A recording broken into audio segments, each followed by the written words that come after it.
Assis sur un banc. Tu te D'accord. détends Pourquoi il est assis sur un banc? D'accord. et tu déconnectes tout Moi, je vais directement dans ce mon qu'il y cœur. a à déconnecter. Elles fleurissent abondamment sur la toile depuis plusieurs années.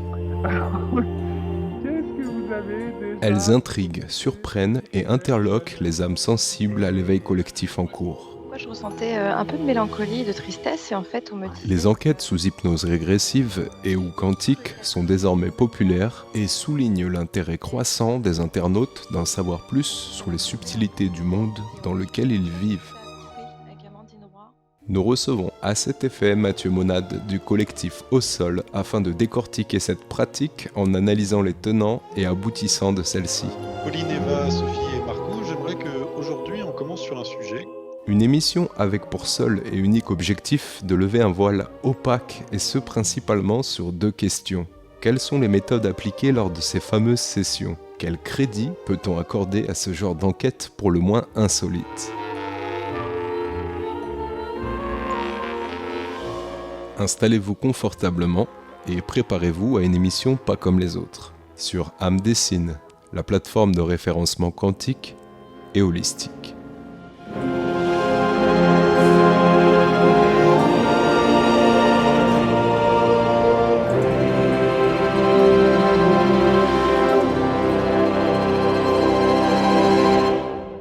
Il est hypnothérapeute, spécialiste en hypnose régressive quantique, youtubeur et cofondateur de l'équipe Au Sol, un collectif d'opérateurs et de télépathes qui pratiquent l'hypnose régressive.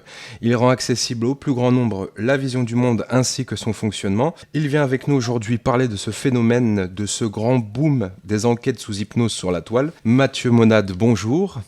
Bonjour à vous deux.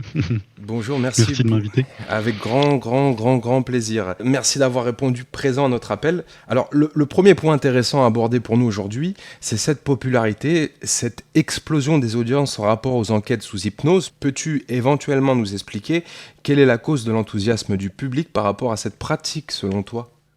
Oui, alors c'est vrai que c'est une façon de voir les choses. Je pense qu'il y a plutôt un engouement plus pour l'hypnose que spécifiquement pour les enquêtes. Je pense que c'est en train de se démocratiser justement la pratique de l'hypnose et on a tous plus ou moins une personne qui a déjà pratiqué l'hypnose, soit pour arrêter de fumer, soit pour aller voir des choses plus dans le monde spirituel. Mais en tout cas, j'ai l'impression que le monde de l'hypnose, oui, est en train de se démocratiser. Ça titille pas mal de gens d'aller justement rechercher là-dedans et d'avoir une première expérience peut-être, et ensuite derrière d'aller regarder justement ce qu'on appelle les enquêtes qui peuvent être intéressantes. En tout cas, je pense que cet outil de l'hypnose peut être intéressant dans le sens où là, on est vraiment acteur. Et j'ai l'impression que à chaque fois, le dénominateur commun, c'est d'être acteur justement là-dedans. Et souvent, il y avait toujours des médiums ou des personnes qui arrivaient à avoir un contact avec le monde subtil. Et là, la possibilité d'être acteur, je pense, c'est vraiment un truc qui peut être intéressant pour beaucoup de gens et qui les appelle justement dans l'hypnose. Et derrière, ils vont certainement aux enquêtes. Quel est le type d'hypnose pour toi le plus populaire selon toi? C'est pour arrêter de fumer en général qu'on va voir un hypnothérapeute, pour éventuellement régler des problèmes dans notre vie passée? Oui, alors le plus courant, c'est surtout, on va dire, de l'auto-hypnose ou de la méditation. C'est plus comme ça qu'on y arrive pour s'endormir, par exemple, pour arrêter de fumer, pour avoir confiance en soi. Ce sont plutôt des choses qu'on peut trouver d'ailleurs facilement sur YouTube, où on va avoir des vidéos qui sont plus ou moins bien faites d'ailleurs sur se programmer soi-même pour arrêter de stresser, pour effectivement se mettre dans un état modifié de conscience et avoir des expériences autrement. Et je pense que dans le cheminement, forcément, on va s'intéresser après à cette expérience en cabinet, peut-être faire l'expérience justement auprès d'un hypnothérapeute qui va justement faire, voilà, passer à l'action là-dedans. Et si l'expérience est concluante, peut-être continuer à chercher un petit peu plus ce qui se fait comme autre possibilité dans l'hypnose. Et là, on peut aller vraiment plus loin, on peut aller dans l'hypnose régressive assistée, pour le coup, c'est-à-dire qu'une personne, en plus, est associée au binôme, c'est-à-dire un canal, un télépathe, qui vient qui peut aider. Il y a plein de formes d'hypnose. Il y a d'ailleurs de plus en plus de noms, des fois, pour faire exactement la même chose. Oui. Mais en tout cas, c'est intéressant de voir voir cet engouement, parce que au-delà des thérapeutes et des praticiens en hypnose, c'est surtout la demande ou les personnes qui s'intéressent à tout cela. Et je pense qu'il y a une vraie demande. Ouais, il y a vraiment beaucoup de gens qui s'intéressent. Pour nous qui sommes un petit peu novices, là tu nous parles déjà des différentes formes d'hypnose. Donc on a l'hypnose un petit peu classique pour arrêter de fumer, les addictions, etc. Ou travailler peut-être sur des troubles plus personnels, plus individuels. Et là tu nous sèmes déjà un petit peu les graines avec cette notion d'hypnose régressive. Et avec, si je l'ai bien compris, du coup une tierce personne qui intervient. Tu peux nous préciser ça? Oui. Alors pour effectivement rendre tout ça un peu accessible, le travail de Dolores Cannon est tout à fait intéressant parce que c'était une petite mamie qui finalement avait appris l'hypnose pour les gens qui voulaient arrêter par exemple de fumer, qui avaient des problèmes un peu d'addiction alimentaire ou autre, qui avaient du stress trop conséquent et qui voulaient essayer justement l'hypnose, et s'est rendu compte au travers de tous les clients qui venaient vers elle, par exemple d'avoir quelqu'un qui avait fait le Vietnam, c'était à son époque, et qui n'arrivait pas à dormir. Et on lui disait, bon bah voilà, tu vas revenir justement dans cet état modifié de conscience et aller à l'origine de son traumatisme. Et au lieu de revenir au moment justement de la guerre au Vietnam, se retrouver dans une vie antérieure. Et elle est un peu tombée des nues en se disant, mais qu'est-ce qui se passe? Elle n'avait pas prévu ça au programme.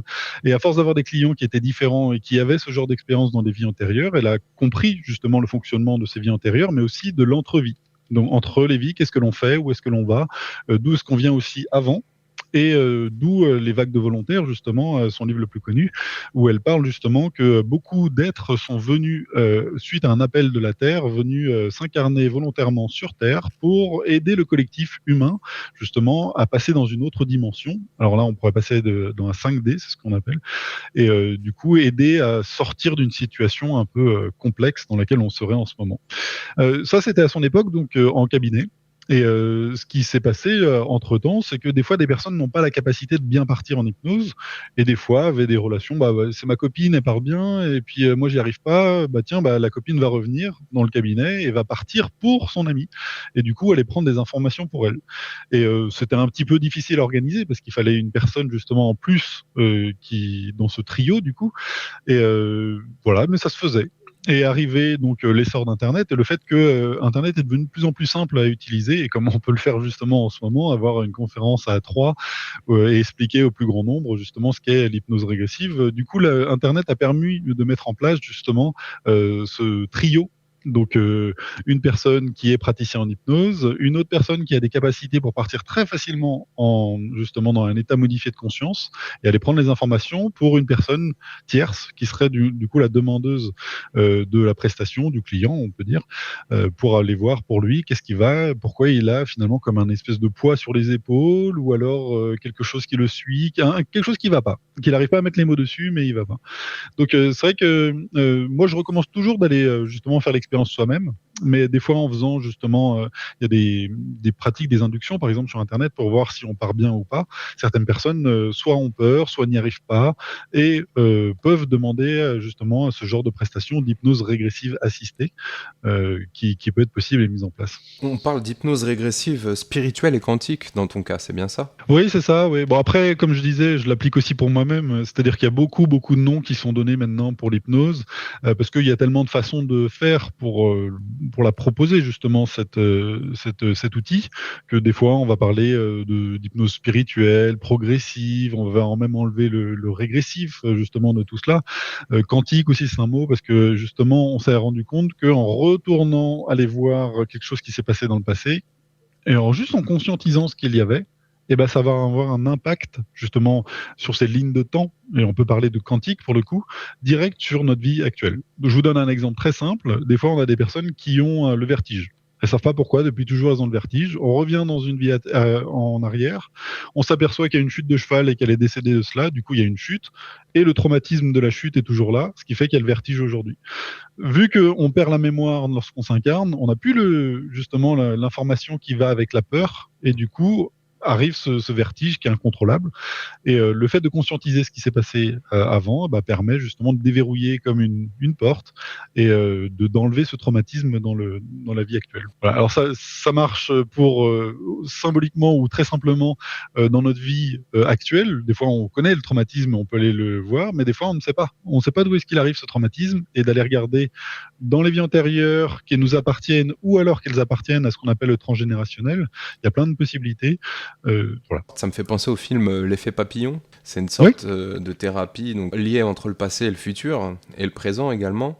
c'est assez intéressant. On va revenir sur Dolores Cannon aussi. Je crois que son mari était un Navy Seals, donc il était dans l'armée. Il y a énormément de références par rapport à ça. Il faut savoir qu'on va aussi donner des exemples et on va approfondir le sujet par rapport à toutes les enquêtes qui ont été faites. Donc Mathieu, on a énormément, toute une batterie de questions à te poser.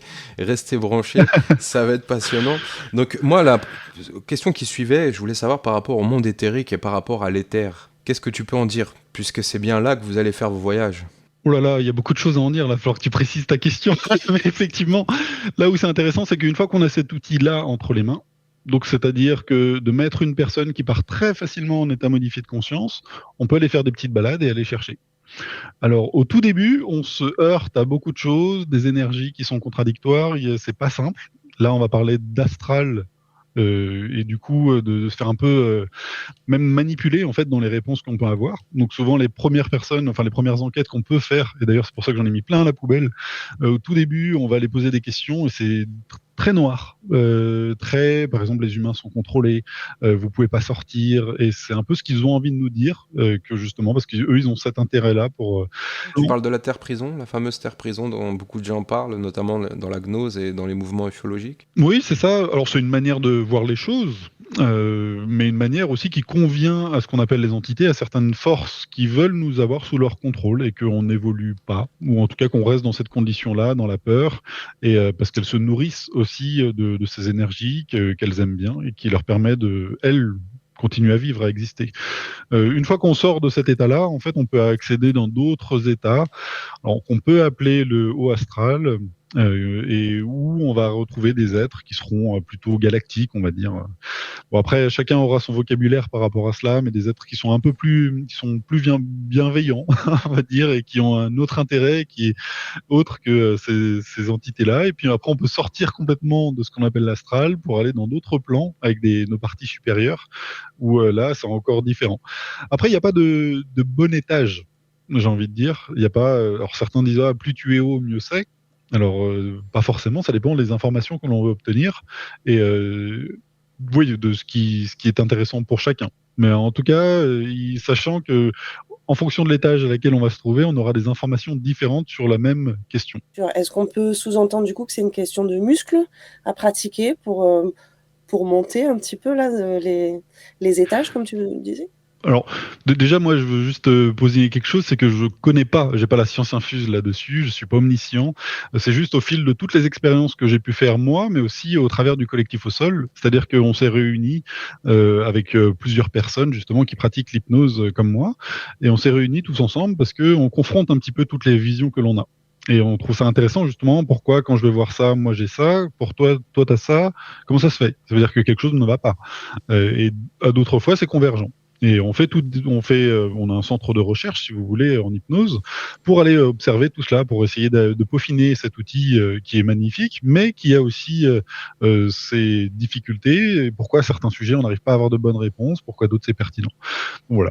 C'est juste pour dire effectivement cela, mais au fil de nos recherches, on arrive à voir justement toute une trame se créer par rapport à ce qui est derrière, à tout le mécanisme et la logique qui sera derrière dans ce monde éthérique, et ces mondes utériques et même ces multivers. Donc là, il y a plein de questions dans les questions. Je ne sais pas si on a une vraiment très précise, mais en tout cas, voilà, c'est juste pour dire, moi, j'ai pas mon point de vue précis ou dire c'est comme ça et ça bouge pas. Même on peut même discuter juste du vocabulaire et avoir des vocabulaires différents pour les mêmes choses. Donc des fois, voilà, il y a des non-sens entre nous, mais c'est juste parce qu'on n'a pas le même vocabulaire. Donc on essaie juste Alors, en tout cas, la question qui était un petit peu induite dedans, c'est est-ce que, au fil de tes expériences, c'est ça qui nous intéresse justement, c'est la richesse de tes expériences et de tes découvertes.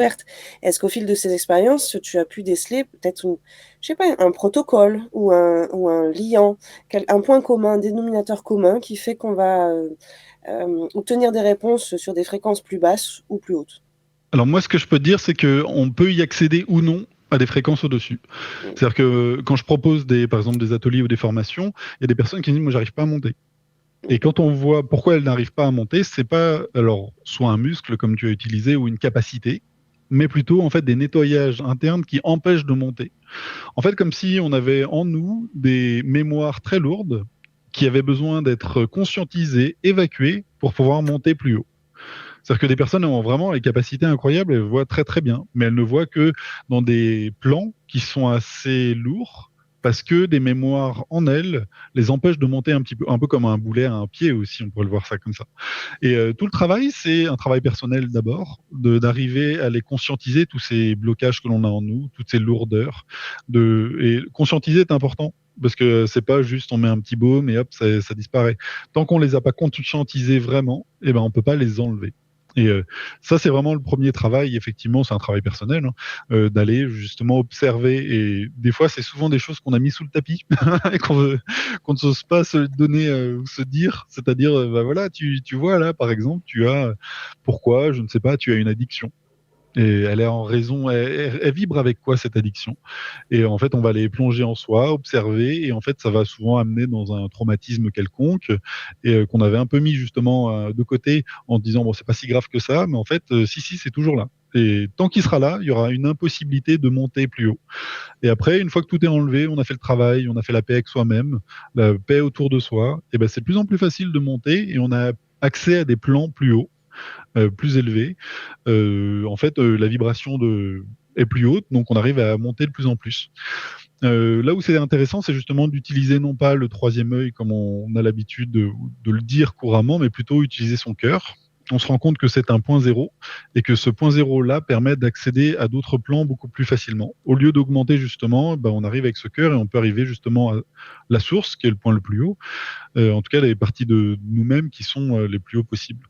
Mais c'est vrai que c'est intéressant de voir que plus on va monter justement dans ces plans de conscience, plus ça va être intéressant et on va pouvoir faire justement l'ascenseur, de voir l'information. C'était intéressant par exemple de le voir avec le Covid, parce que la chaîne et les enquêtes peut-être ont pris beaucoup d'intérêt suite au Covid, quand on avait vu un nuage noir arriver de la Chine et se répandre partout dans le monde. On savait pas ce que c'était, mais on le voyait venir. Et on voyait que ça allait se répandre partout et que cette pandémie, justement, venait. Et quand on demandait à un plan très bas, ça nous disait, c'est pour presque vous exterminer, c'était pas très gai, c'était pour justement mettre cette maladie et réduire la population. Quand on montait à un niveau au-dessus, entre guillemets galactique, avec des personnes qui observent ce qui se passe et nous dire, en fait, c'est comme si on avait laissé faire. Parce qu'en fait, ils ont plein de plans justement pour vous mettre dans la peur. Celui-là, on va le laisser faire. Pourquoi? Parce qu'on a une vision plus longue justement sur les lignes de temps, et on voit que ce qui va se passer va pas être si horrible que ça, et au contraire va vous perdre. Alors, si quelqu'un écoute ça et qu'il a perdu un proche, il va me dire non, c'était horrible. En tout cas, de leur point de vue à eux, c'était de dire que ça va permettre beaucoup d'éveil de conscience et de personnes qui vont se réveiller à eux-mêmes et qui vont se dire ça va réveiller des choses chez les gens, et le bénéfice est plus important de leur point de vue. Et après, si on va encore au-dessus, on va vous dire oui, voilà, ça fait partie d'un grand mouvement justement d'évolution, en tout cas vers ce qu'on appellerait la 5e dimension, en tout cas une évolution de la planète et des vibrations qui vont augmenter au fur et à mesure, et ça va permettre cela. Donc c'est intéressant de voir justement à quel plan on se situe pour avoir l'information et d'où elle arrive aussi, parce que si elle arrive de ces êtres qui sont manipulateurs, ça nous intéresse pas, parce que leur intérêt justement c'est de nous laisser dans notre condition faible, petit, et sans notre pouvoir créateur, notre pouvoir divin à l'intérieur de nous. Alors à un certain niveau fréquentiel, quand on est assez bas, et c'est là où c'est intéressant, je voulais mettre le doigt dessus, c'est très important. Tu disais tout à l'heure, et on aura tous à l'idée que tu as un esprit de synthèse assez poussé, et que tu synthétises globalement les informations et tu arrives à recouper, à corréler et à avoir des réponses. Par rapport à la terre-prison, à la théorie de la réincarcération et du fait qu'on est ici enfermé en quelque sorte comme du bétail, ces informations-là, tu les as plutôt du côté du bas astral, c'est bien ça? Oui, en fait c'est une façon de voir les choses. Alors, dans tes deux questions, effectivement, la première, c'est que j'ai un esprit assez pragmatique, parce que j'ai fait des études, j'ai fait un doctorat, donc j'ai appris cette manière de faire, d'aller recouper les informations pour essayer de les contredire et de voir pourquoi c'est pertinent, pourquoi ça ne l'est pas, et de suivre une sorte de protocole. Alors, techniquement, dans ce protocole, ça ne fonctionne pas, parce que au niveau de la science, tout ce que l'on fait, même si on a par exemple une session avec une personne qui aurait besoin d'être aidée, ce serait juste un effet placebo, c'est comme ça qu'on l'appellerait. C'est-à-dire qu'elle aurait l'impression d'être soignée, puis voilà, elle est soignée. Donc ça ne rentre pas dans quelque chose de scientifique, en tout cas. Mais en tout cas, cet esprit qu'on a avec le collectif au sol, d'aller justement regrouper les informations, des fois on fait des enquêtes sur le même sujet, et on se partage pas, on le fait en même temps, et après on voit ce qu'on a donné. Parce que finalement, on pourrait très bien rigoler de notre pratique, se dire bon voilà, ils ferment les yeux, ils disent un peu ce qui passe par la tête, et puis les gens écoutent, et puis oui, c'est pas intéressant. Alors que quand on va confronter justement ce genre de choses et se dire bah voilà, on a fait au même moment la même enquête et le résultat est très pertinent à 80%, c'est exactement la même chose. Là, c'est intéressant parce que justement, on arrive dans une confrontation de toutes ces informations. En tout cas, de mon point de vue, il y a une sorte de rigueur qui peut s'installer. Bon, voilà. Pour revenir à l'autre question qui était par rapport à la terre-prison, effectivement, c'est le point de vue qu'ils veulent nous donner. Mais cependant, dans toutes nos expériences, soit par rapport aux enquêtes, mais aussi par rapport aux sessions clients, où des personnes veulent voir en fait pourquoi elles sont venues, c'est quoi leur mission en fait. On se rend compte que des fois c'est eux, alors les êtres lumineux, qui vont manipuler tout cela, jouer dans ces jeux-là pour venir. C'est-à-dire que dans Dolores Cannon, elle explique que les premières vagues de volontaires, elles en ont pris plein la tête. Hein. Elles sont peut-être 70 ans maintenant, mais elles ont bien dégommé. Pourquoi ? Parce qu'elles étaient trop lumineuses. Elles sont arrivées plein de lumière, un peu naïvement peut-être, en se disant voilà, on va arriver avec notre lumière et on va faire changer les choses. Et en fait, elles ont été tout de suite détectées par ce côté qui est moins lumineux, et tout de suite on les a isolés, on les a mis de côté, on a essayé de les éteindre complètement. Et après on a eu une deuxième vague justement de volontaires qui sont arrivés et qui ont justement accompagné ceux qui étaient partis en premier, qui les ont pas lâchés, qui ont permis de donner justement relayer le message qu'ils ont donné à l'époque, pour après continuer avec une troisième vague. Et après, on est en quatrième, Jusqu'à la cinquième. cinquième. Maintenant, en fait, c'est Ouais. un flux continu, en fait, maintenant. Mhm. Mais on se rend compte aussi que certains êtres avec des provenances particulières étaient venus à l'époque parce qu'ils étaient capables d'en prendre plein la tête. C'est un peu les béliers, quoi. C'est bélier, mais pas astrologique, mais plutôt pour attaquer une forteresse. C'est la première ligne, baf, on va taper dedans, Là, on va sur faire un le canon, plus ouais. gros du travail, mais on sait qu'il va y avoir des pertes. Ouais. Et après, il va y avoir d'autres vagues qui arrivent derrière et qui ont profité du sillage, du sillon qui a été fait pour pouvoir en donner encore plus. Et là, ce qui est intéressant sur alors ma génération, c'est de voir qu'il y a beaucoup d'êtres qui sont venus en mode camouflage. Alors, c'est comme ça que je le dis, c'est dans mes recherches justement. C'est des êtres, en fait, comme ça a été le cas pour moi, qui vont arriver et qui vont comme se mettre un manteau de mémoire sur eux, lourde. C'est-à-dire comme s'ils allaient récupérer des vies antérieures qui ne leur appartenaient pas, qu'ils allaient les mettre sur eux, ce qui fait qu'ils vont arriver, eux, c'est comme s'ils avaient déjà fait plein de vies sur Terre, mais qui passent sous les radars. Parce qu'en fait, ils sont noyés dans la masse, ils sont lumineux, mais pas tant que ça, et en fait, ça passe jusqu'au moment où, paf, ça se déclenche. Et là, en fait, c'est comme si le manteau, pof, tombait par terre. Là, il y a un éveil de conscience très spontané qui se fait. On peut même, voilà, c'est une personne complètement différente qui s'éveille du jour au lendemain à la spiritualité. Et on pourrait même, des fois, ça fait presque un walking pour ceux qui connaissent, où on n'est plus la même personnalité. Et puis tout le monde, ça a été le cas pour moi, où j'étais, alors c'était niette sur tout ce qui est spirituel, religieux. Pour moi, c'était n'importe quoi. Donc je comprends tout ce côté des personnes qui essayent d'être très pragmatiques, zététiciens, et parce que je l'ai été. Mais en fait, une fois qu'on a l'expérience, qu'on a fait cette expérience-là, mais ça rentre pas dans le cadre. Parce que moi, ce qui me suis arrivé, c'est mon grand-père, une fois, je dormais, je me réveille, voilà, et puis je somnole un petit peu dans mon lit, qui vient me voir. Et je l'entends très clairement, c'était sa voix, et qui me dit, voilà, va voir chez ta grand-mère à tel endroit, il y a ce truc-là, et je connais même pas l'existence de l'objet en question, je connais rien. Et puis finalement, après, j'ai donné à ma mère qui allait voir une médium qui a dit exactement la même chose et ils ont trouvé l'objet. Mais c'est pas dans ma logique d'avoir fait des études, faire un doctorat. Ça ne cochait aucune case. C'était pas possible. J'ai bugué, je pense, pendant 2 semaines en me disant mais c'est pas possible. C'est pas possible. Voilà, ça buguait. J'ai bugué pendant un moment parce que une information que je ne connaissais pas m'a été donnée par une source qui n'est plus existante sur Terre pour me donner une information effectivement que j'ai retransmis à ma mère sans rien lui donner d'autre. Donc elle pouvait pas justement la médium qui allait le voir broder sur des informations que ma mère n'avait pas pour me donner le même contenu et qui s'est vérifié derrière. D'un point de vue scientifique, que voilà, il y avait une preuve absolue que j'avais C'était la obtenue. dissonance cognitive, clairement. Ça marchait pas dans mon voilà, dans ma pragmaticité de l'époque. Voilà, c'était pas possible. Du coup, après, par la suite, moi, je me suis dit, on continue l'enquête. Je vais aller voir tous les corps de métier dans le monde spirituel. Et je vais donner 10 questions. Et dans ces 10 questions, je vais mettre 8 questions qui sont personnelles, 8 questions qui sont fausses. Et enfin, 2 questions qui sont fausses. Je me présente et puis je vois en fait ce qu'il en est. Et j'ai fait un peu de tout et à chaque fois c'était effectivement intéressant, mais il me manquait toujours un truc. Et quand j'ai testé l'hypnose, là j'étais acteur. C'est ça qui m'a vraiment plu. Parce que je voyais des choses que j'ai pu vérifier derrière et j'étais acteur de tout cela. J'avais pas à faire confiance à quelqu'un qui était en face de moi, dont je ne savais pas d'où elle prenait les informations pour me les restituer. Et c'était bon quand même. Parce que le ratio de pourcentage était correct, mais voilà, il manquait. L'hypnose est arrivée. Est-ce que vous avez pu voir, toi et ton équipe, par rapport au Covid, c'est intéressant, je tiens à le souligner encore une fois, le Covid a plusieurs niveaux de lecture, plusieurs grilles de lecture par rapport à son impact. Le premier, c'est un impact assez alarmiste, dans la sinistrose, clairement. Le second est un peu plus modéré. Et le troisième, ça rejoint certains protagonistes que je suis.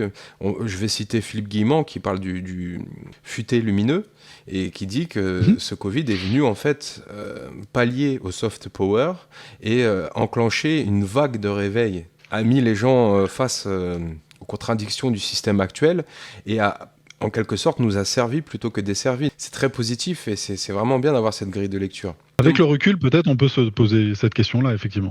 Oui. Et c'est vrai que souvent, quand on entend les parcours de vie, à chaque fois, on te dit le Covid. Et ça a toujours été un élément déclencheur, soit pour quitter la ville, aller à la campagne, quitter son travail, peut-être son conjoint, prendre des décisions différentes, justement, avec le Covid. Donc, ça a peut-être eu un effet déclencheur, en tout cas, pour les personnes. Cette vision gigogne, en fait, là, que tu nous apportes, je la trouve vraiment très, très riche, autant sur le plan individuel que sur le plan collectif. Quand tu nous expliquais, justement, finalement, c'est comme des couches. Et puis, selon ton point de vue, c'est comme un dézoom, là, que tu nous proposes, avec cette vision et cette compréhension. Et je la trouve très, très en lien aussi avec ce que je peux vivre dans les lectures d'âme, où on amène la personne, justement, à dézoomer et à prendre beaucoup plus de hauteur. Je retrouve vraiment ça dans ton témoignage aussi, ces mêmes expériences où plus tu vas monter, plus finalement ce que tu regardes est assez petit, je ne veux pas dire insignifiant, mais ça nous aide à le prendre justement dans une configuration plus globaliste et moins spécifique, et donc en délimiter tous les contours aussi. C'est très très riche. Oui, tout à fait, oui. Et puis même d'avoir eu aussi un recul sur même les expériences ou nos vies antérieures. Est-ce qu'elles nous appartiennent vraiment, nos vies antérieures ? Alors, c'est intéressant de se poser cette question-là parce que des fois, je vois des personnes qui ont fait l'expérience de l'hypnose régressive et qui reviennent en me disant « Ah, moi, j'ai été, je sais pas, ça, j'ai été ça, j'ai été ça, j'ai été ça. » Et je leur explique « Mais attendez, en fait, ce qui est intéressant, c'est de conscientiser ce qui c'est l'enjeu dans cette vie-là, mais pas de la garder pour soi. Parce qu'il y en a plein qui se disent « Je suis Napoléon, je suis un tel, non, il faut mettre ça de côté, parce que effectivement, ces vies antérieures, elles viennent comme nous donner un message. Et c'est intéressant de voir que nos parties supérieures, donc souvent on peut les appeler les guides par exemple, sont comme des êtres qui sont au-dessus de nous et qui vont nous aider, mais un peu comme un professeur. C'est-à-dire que des fois, on va t'aider en te montrant le chemin, mais des fois aussi, on va te mettre quelque chose pour que tu te... un mur pour que tu te le prennes, pour que tu te demandes pourquoi il y avait ce mur-là. Et c'est vrai que ces vies antérieures ou ces traumatismes, ils sont là aussi pour qu'on se questionne.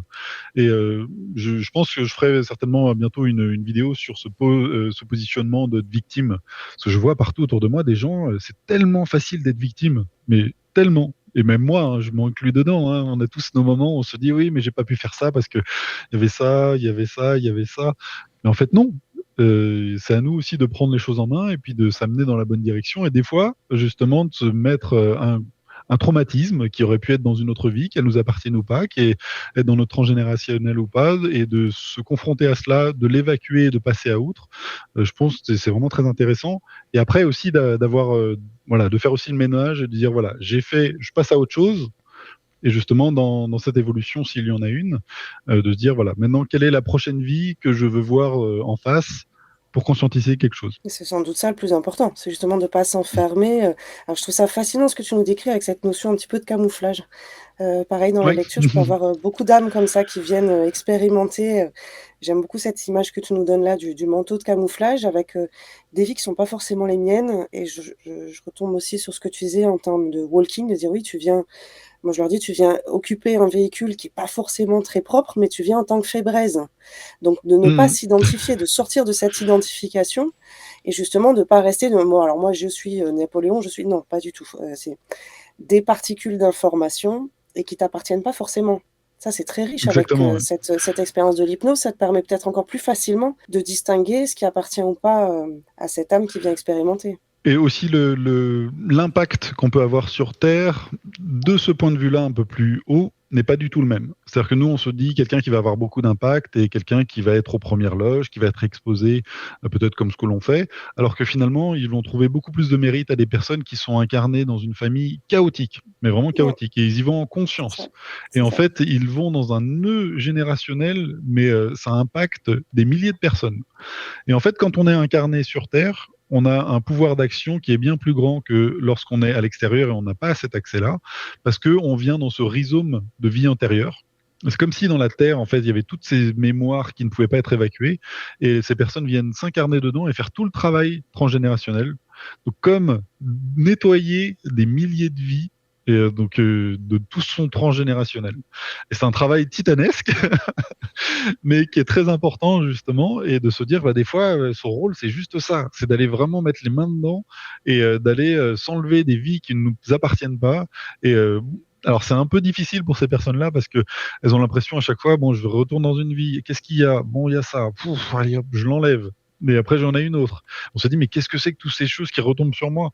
Mais en fait, c'est justement comme toutes les aïeuls et tout cela qui est lourd et qu'il faut enlever inlassablement jusqu'à ce qu'on ait fait le travail pour soi, mais en fait aussi pour toute sa famille. Et je me souviens aussi une fois, j'avais fait une session client avec une personne, une dame, qui était venue me voir et elle a fait tout le travail et c'était génial pour elle, mais elle m'a dit je sens pas d'effet sur moi. Et c'était un peu la seule nuance. Et elle était revenue me voir 2 mois après en me disant mais en fait le travail je le vois tout autour de moi. Toute ma famille, ils se sont éveillés d'un coup. Et cette mémoire transgénérationnelle qui bloquait pour elle n'était comme pas effective sur elle. Elle était passée outre. Mais le fait de l'enlever, c'est un peu le nœud dans la famille qui permet à toutes les branches en fait de s'épanouir et puis d'être bien comme il faut.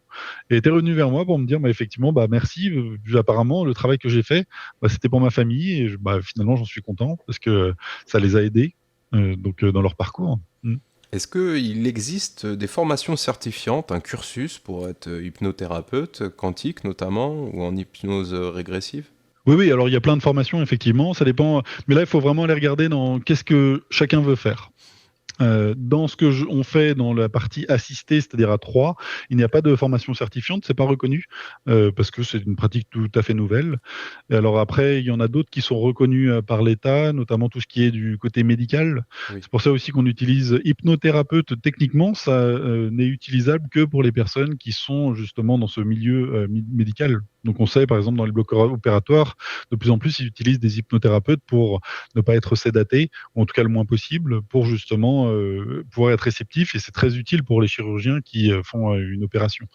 En tout cas, il y a plein de formations qui sont diverses. Alors il y a de tout. Hein. Je ne vais pas vous mentir qu'il y a aussi des formations, par exemple en ericksonienne, sur Facebook, qui effectivement vont vous former, et puis tu reçois un PDF avec voilà, quelque chose à lire. Bon, c'est un peu dommage. Le plus intéressant, c'est quand même d'avoir un rapport humain, de pouvoir avoir un retour avec des questions, de passer aussi à l'action, c'est-à-dire de se retrouver confronté à des personnes pour les mettre sous hypnose, très important, d'être entouré justement au possible, et après d'avoir le suivi post-formation, où justement on a un groupe et on a des personnes qui sont justement, parce que c'est pas un jeu, il faut vraiment faire ça, attention avec ça.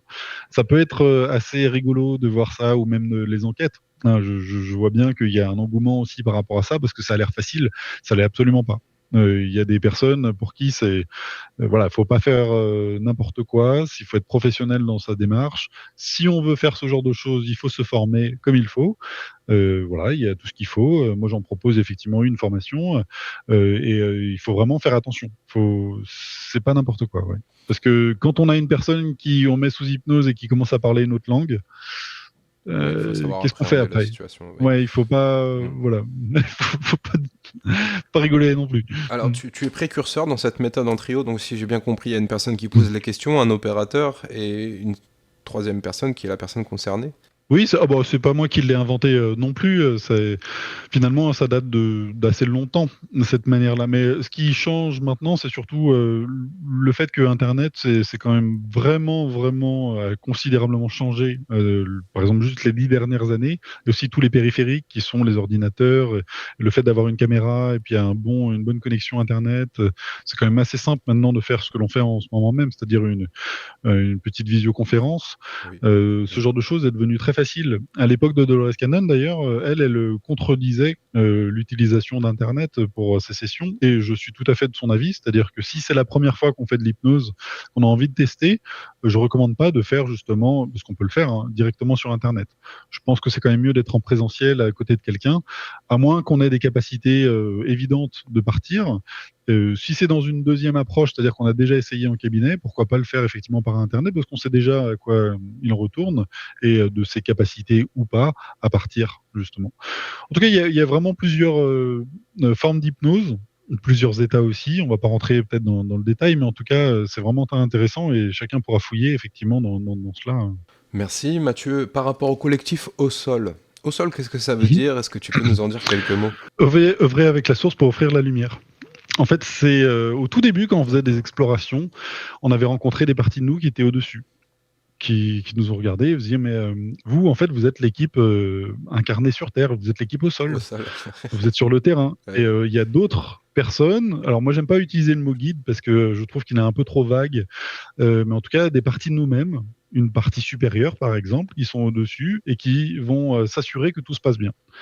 Et donc, ils ont ce rapport-là. Vous êtes, voilà, dans la matière, vous êtes au sol, sur Terre, justement, à faire le travail. Nous, et au-dessus, notre travail, c'est de mettre les conditions énergétiques pour que ça se passe au mieux. Et des fois, au mieux, ça veut dire, justement, comme on a expliqué, arriver avec un manteau de camouflage, peut-être parce que surtout dans l'enfance et dans l'adolescence, c'est quand même difficile d'être éveillé.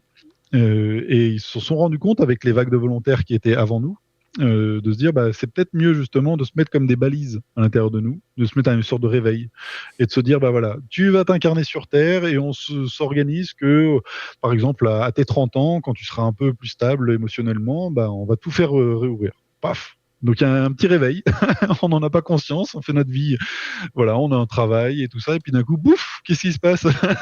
Tout s'ouvre dessus, on commence à avoir des informations de toutes parts, et l'impression qu'un manteau comme ça est tombé à terre, et qu'est-ce qui se passe? Et l'aventure commence, en tout cas une deuxième. Jusqu'aux 30 ans, tu passes incognito. Exactement, ouais, plus ou moins, mais en tout cas, ils se sont rendus compte que c'était une manière assez intéressante de voir les choses, de se dire, vu qu'on va être justement dans la densité, on va être confronté à des énergies qui sont très lourdes, et se faire taper comme ça, à la fin, ils ont plus d'énergie, ils en ont marre. Ils veulent plus œuvrer justement pour un éveil de conscience. Ils se disent mais j'en ai tellement pris, j'en peux plus, je suis épuisé. Et de se dire voilà, maintenant pourquoi pas jouer à l'inverse? Parce que souvent on dit il faut sortir de la matrice. Il faut par exemple sortir de l'ego, tuer son ego. Mais pourquoi pas justement au contraire jouer avec? Que par exemple son ego devienne la carotte qui t'amène vers quelque chose de lumineux, et que la matrice soit plutôt un outil que l'on renverse. Au lieu d'être contre nous, pourquoi il ne serait pas avec nous? Et de se dire, tiens, je vais descendre avec un manteau justement peut-être de la matrice qui va me plomber, mais de me mettre justement un système pour l'enlever au bon moment, au moment où je serai en pleine capacité, et là c'est parti. On passe à l'action. En tout cas, c'est ce qu'on en voit. Beaucoup de personnes, hein. Ce que tu décris là, je pense qu'il y a beaucoup de personnes qui peuvent se reconnaître autant dans le choix d'incarnation, d'être comme tu disais dans une famille, c'est la catastrophe. Est-ce qu'on peut aller jusqu'à dire que ces âmes viennent œuvrer sur le gène humain? Ah oui, ça peut aussi, oui. Parce qu'on a des retours aussi sur le gène. Alors là, c'est très intéressant. C'est une partie de mes recherches, justement, notamment sur des maladies qui ne sont pas génétiques, mais qui ont une descendance entre guillemets génétique. C'est-à-dire qu'il y a des maladies qui n'ont rien à voir avec, en tout cas à l'heure actuelle avec la science, on ne trouve pas de lien de cause à effet dans le gène, dans la génétique, que la maladie soit donnée de mère en fille, par exemple. Par contre, nous, on voit un lien direct avec ce genre de maladie. Alors attention, on garde toujours des précautions, on n'est pas médecin. On fait une observation, on le met partout. Nous, de toute façon, on fait vraiment attention à tout cela. On n'est pas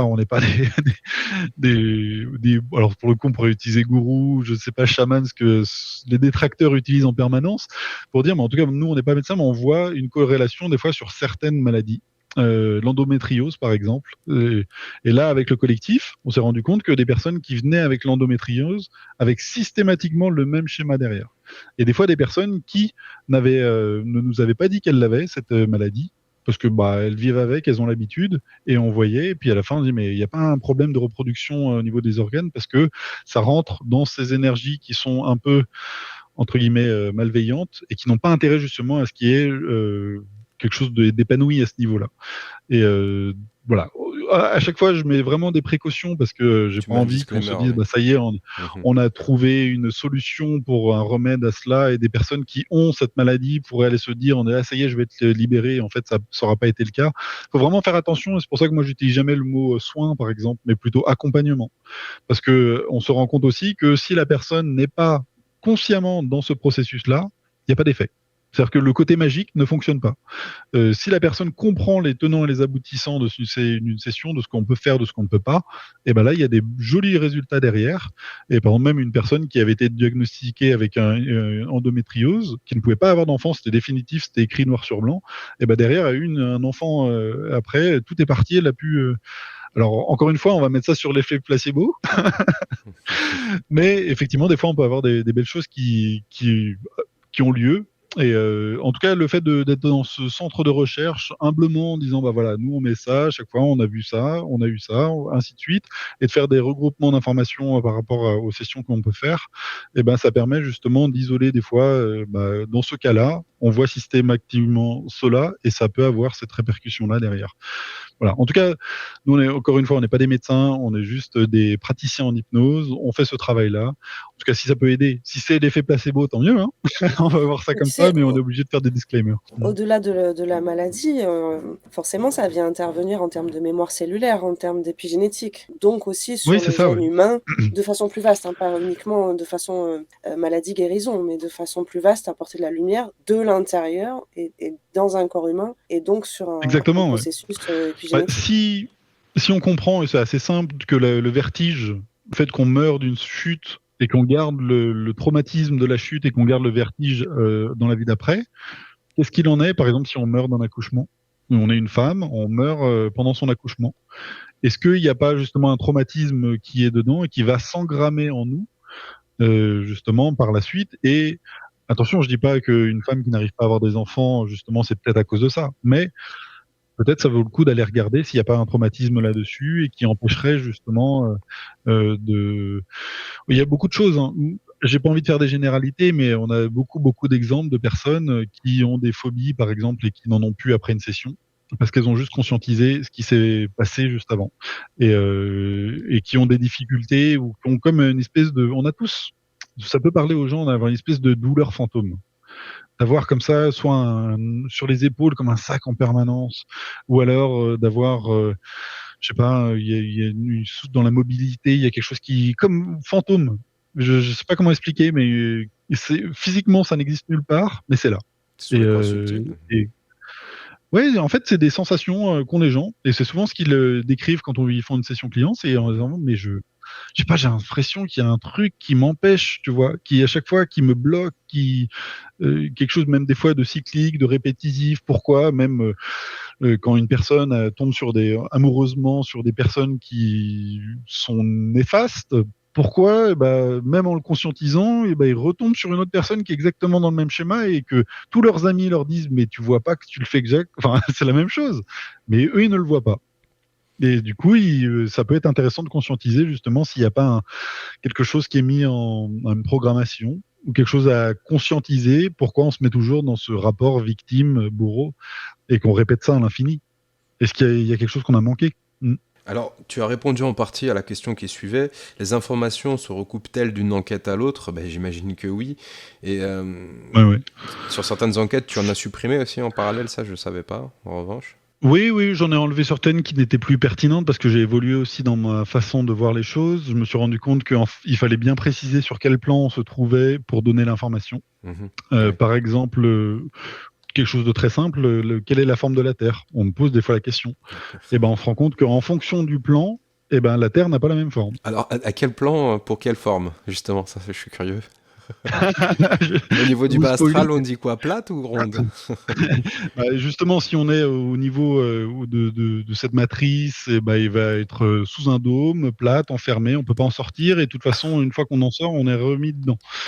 Et c'est vrai que d'un point de vue physique, ce sera plus dans la manière conventionnelle que l'on connaît la Terre, c'est-à-dire ronde, ou en tout cas à peu près ronde, et puis voilà, ce qu'on en connaît.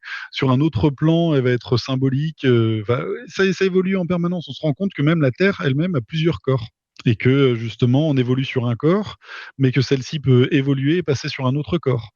Ce qu'on voit par exemple avec l'Atlantide, c'est comme si c'était nous avant, mais sur une autre dimension. Une dimension où c'était moins dense et que du coup, la possibilité de jouer avec les énergies était plus grande.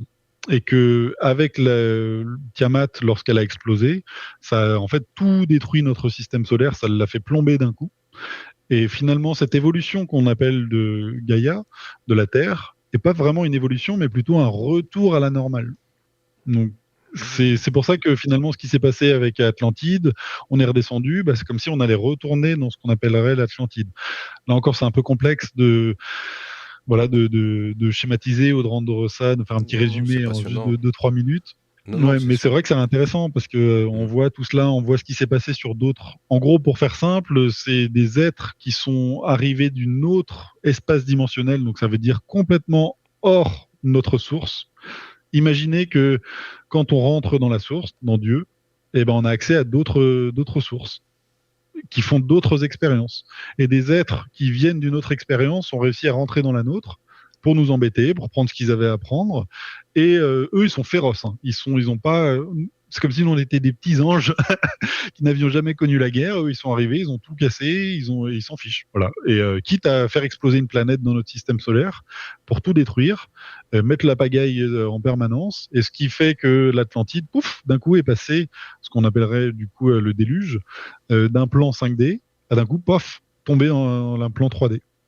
En tout cas, c'est ce que l'on voit à chaque fois avec les. C'est pas que moi. Hein. Encore une fois, j'ai pas envie qu'on dise Mathieu, tu recoupes, ça, tu fais des synthèses par rapport à toutes les enquêtes. Oui, mais c'est ce qu'avait vu Dolores Cannon aussi. Oui. L'intérêt, c'est que en fait, Dolores Cannon, par exemple, ou tous ceux qui pratiquent dans un cabinet, voient des personnes qui vont leur dire ce qui s'est passé dans leur vie d'avant.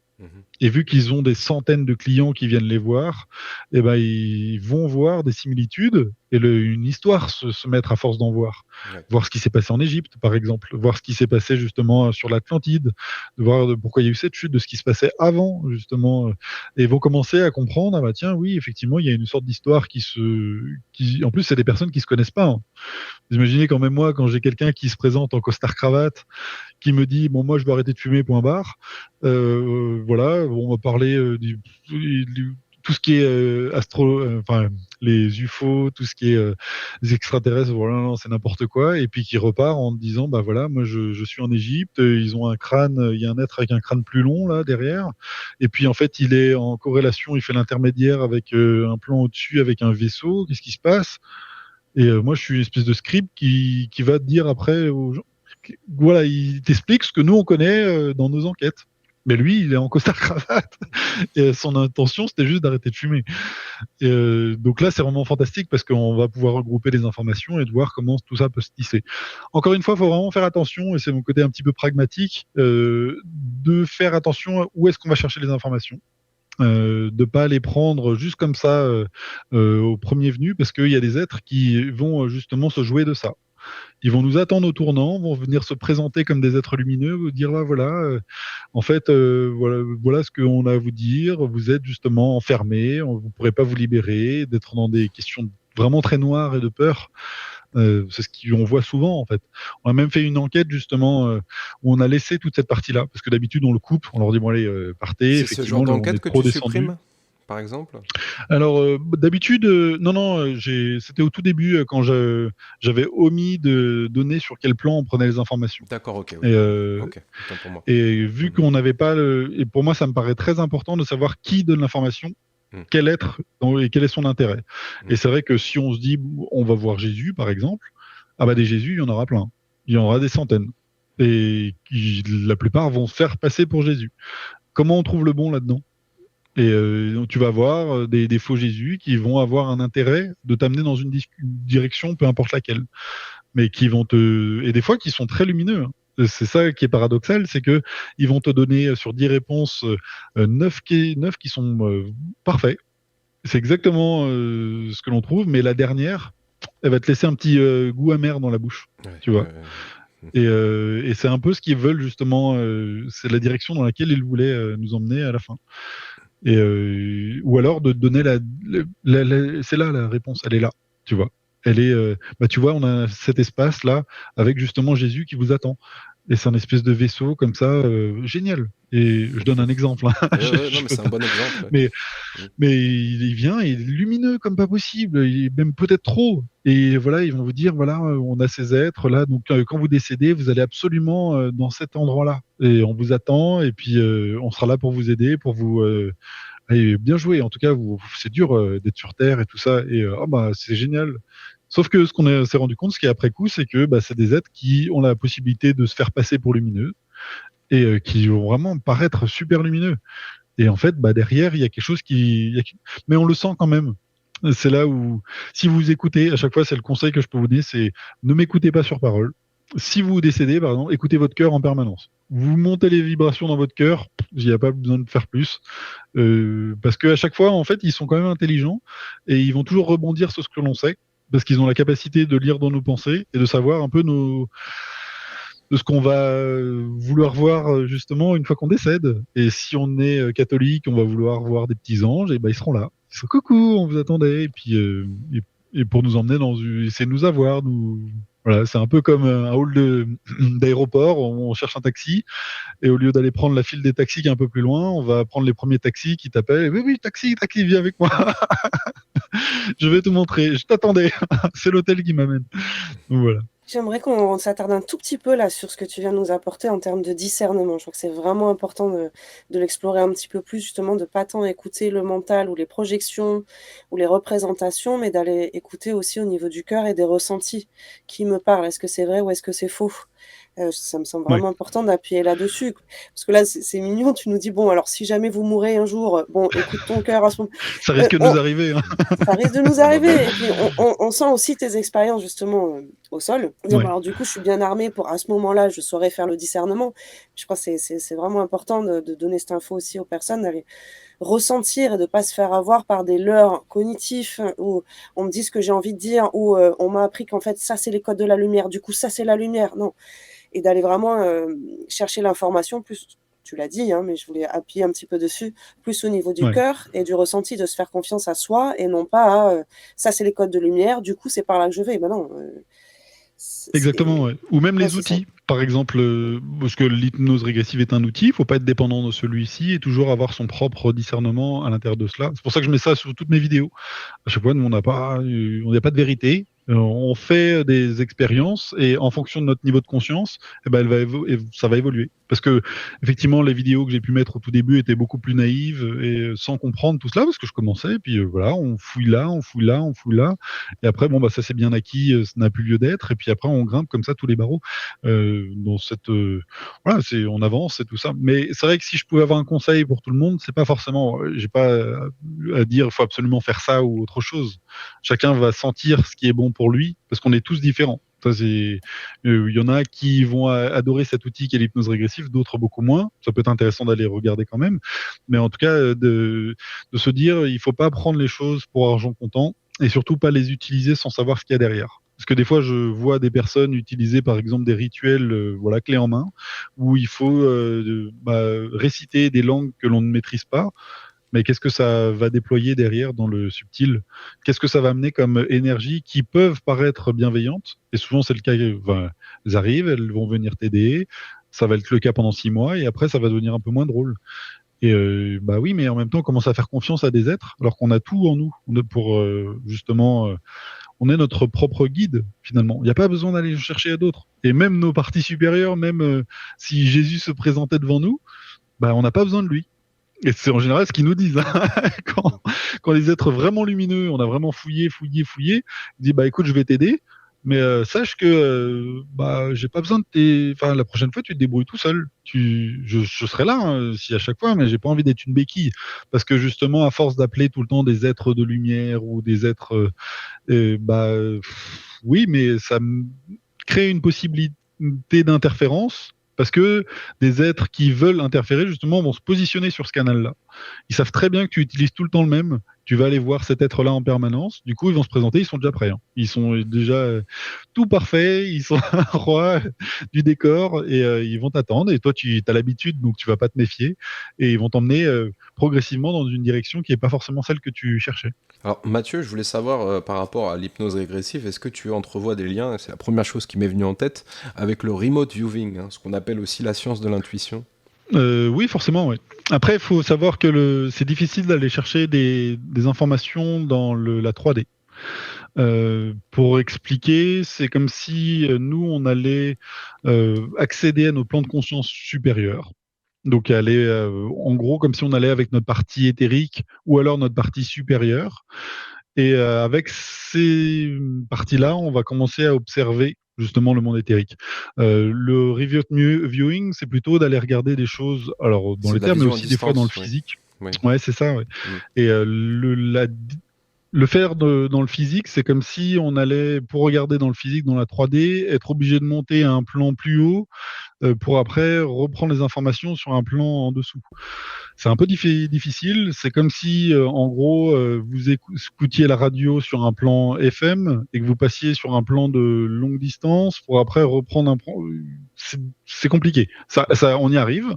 Des fois, on a des bonnes surprises, mais dans toutes les recherches que j'ai pu faire, effectivement, c'est quand même difficile d'aller prendre, justement, d'aller voir dans le physique. C'est vraiment difficile. Ouais. Est-ce qu'on peut transposer cette pratique à une sorte d'aide judiciaire pour certains, pour retrouver des personnes disparues ou par exemple des criminels?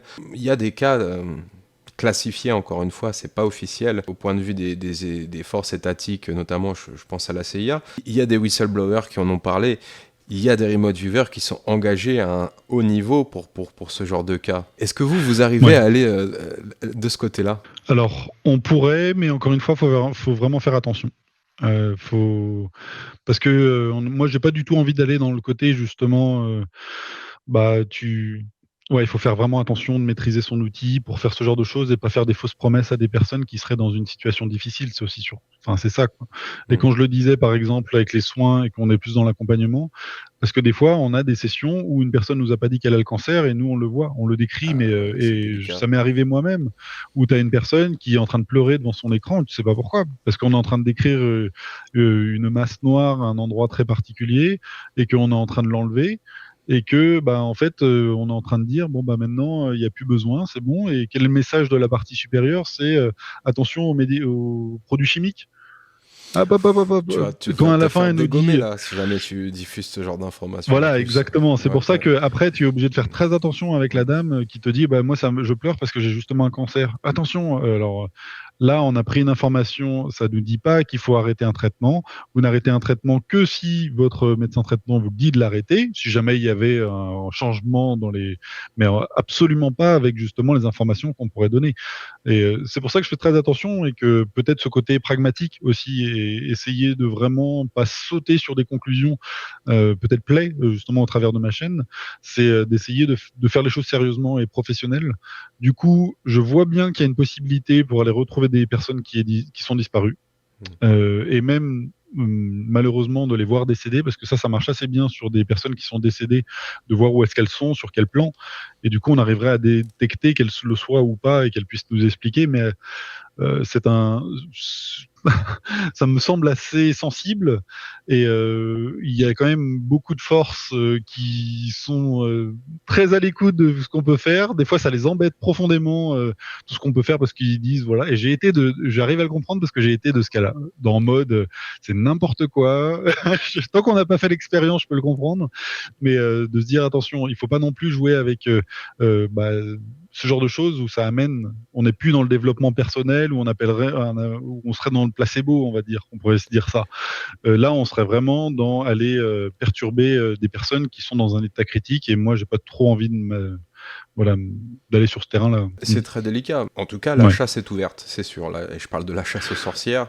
Effectivement, d'autant plus au jour d'aujourd'hui, il y a énormément de controverses et d'associations qui se liguent et qui sont relayées sur BFM TV. Encore récemment, j'ai vu une réunion de 3000 personnes dans un salon du bien-être qui a été dépeint comme un salon d'extrême droite et de complotistes sectaires, alors que c'était des réflexologues, des sophrologues et des sonothérapeutes sur place.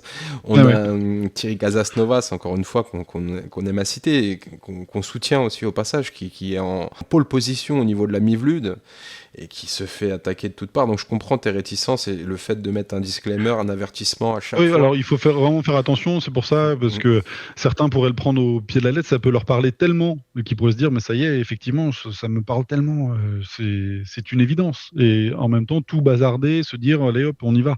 Et je pense qu'il faut effectivement faire toujours très attention, et puis se dire que des fois, il y a peut-être un public qui est fragile.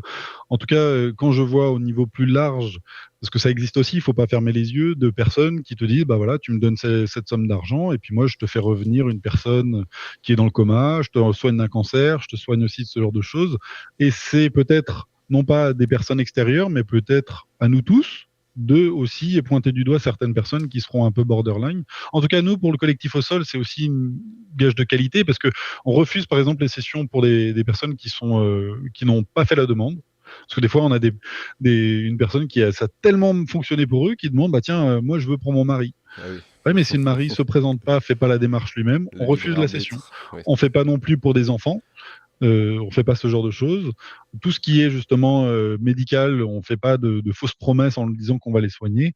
En tout cas, je pense qu'il faut vraiment faire attention et puis balayer aussi devant sa porte, d'avoir une certaine rigueur aussi par rapport à tout cela, pour pas faire n'importe quoi. Et voilà, essayer d'être intègre, d'être professionnel. Et voilà, c'est même par exemple moi quand j'ai commencé l'hypnose, j'ai trouvé ça intéressant que on ne donne pas les points, par exemple, à la personne qui va aller chercher les informations. Donc, c'est-à-dire que lorsque un client fait une demande, nous je garde les points. Des fois, on joue le jeu de personnes qui veulent absolument pas dire ce qu'ils veulent justement aller regarder. Pourquoi? On va voir.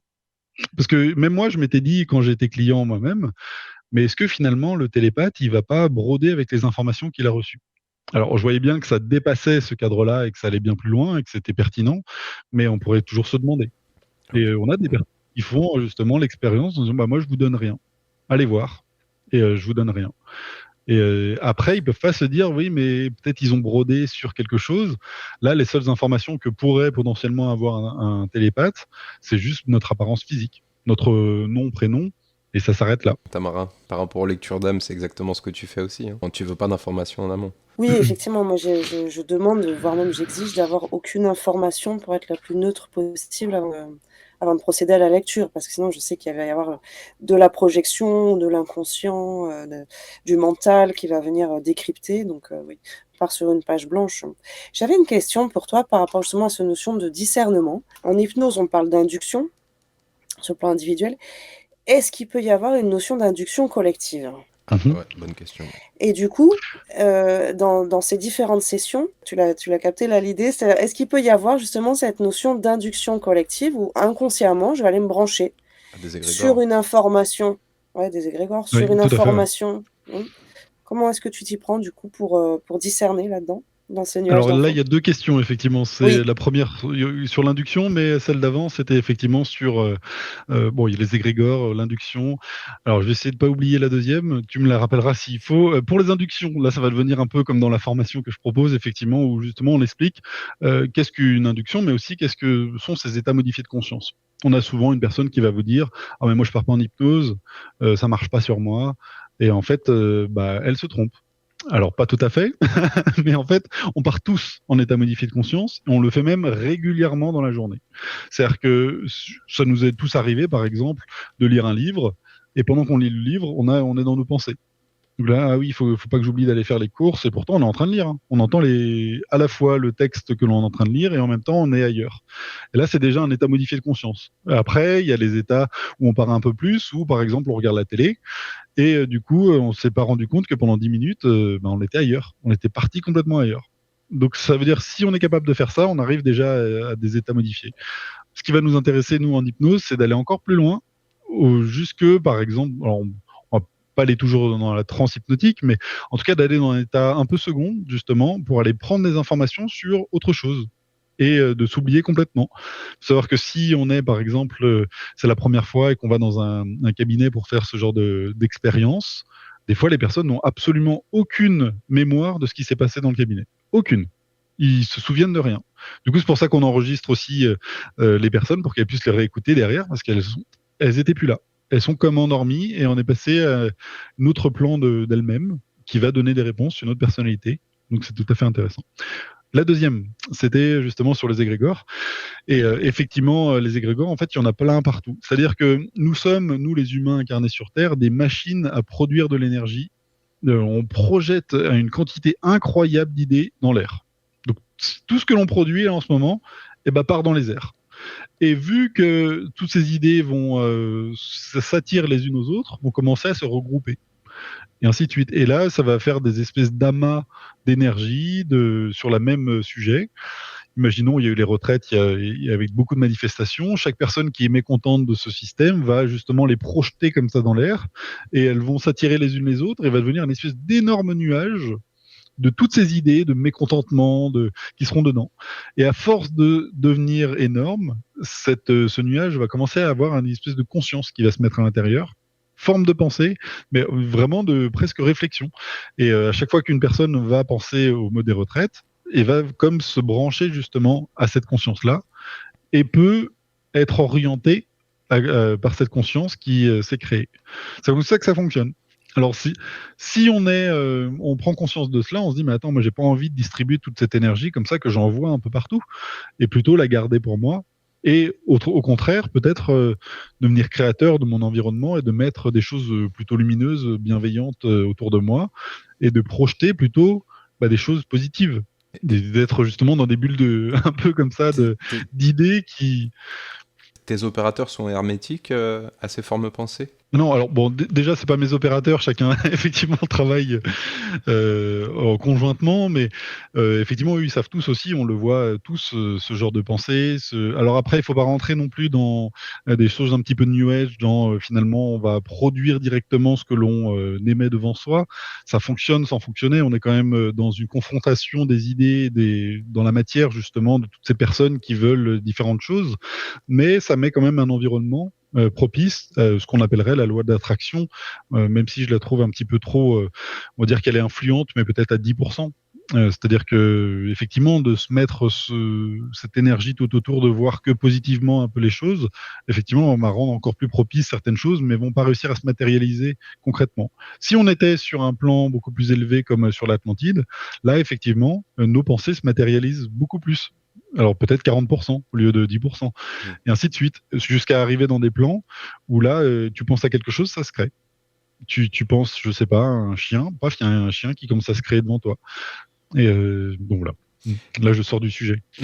Non, mais alors quand je disais tes opérateurs, c'est les opérateurs qu'il y a sur ta chaîne principalement. Premier réflexe que j'ai eu, et quand mon mental m'a parlé, j'ai cru voir des biais de confirmation, puisque certaines fois, ils sont plusieurs à être sur l'enquête en question, et ils se valident les uns les autres. Et j'ai l'impression que quand il y en a un qui donne une information par rapport à une question posée, l'autre se sent peut-être forcément obligé d'aller dans le même sens. Est-ce que tu as déjà ressenti ce genre de phénomène aussi, non ? Ouais.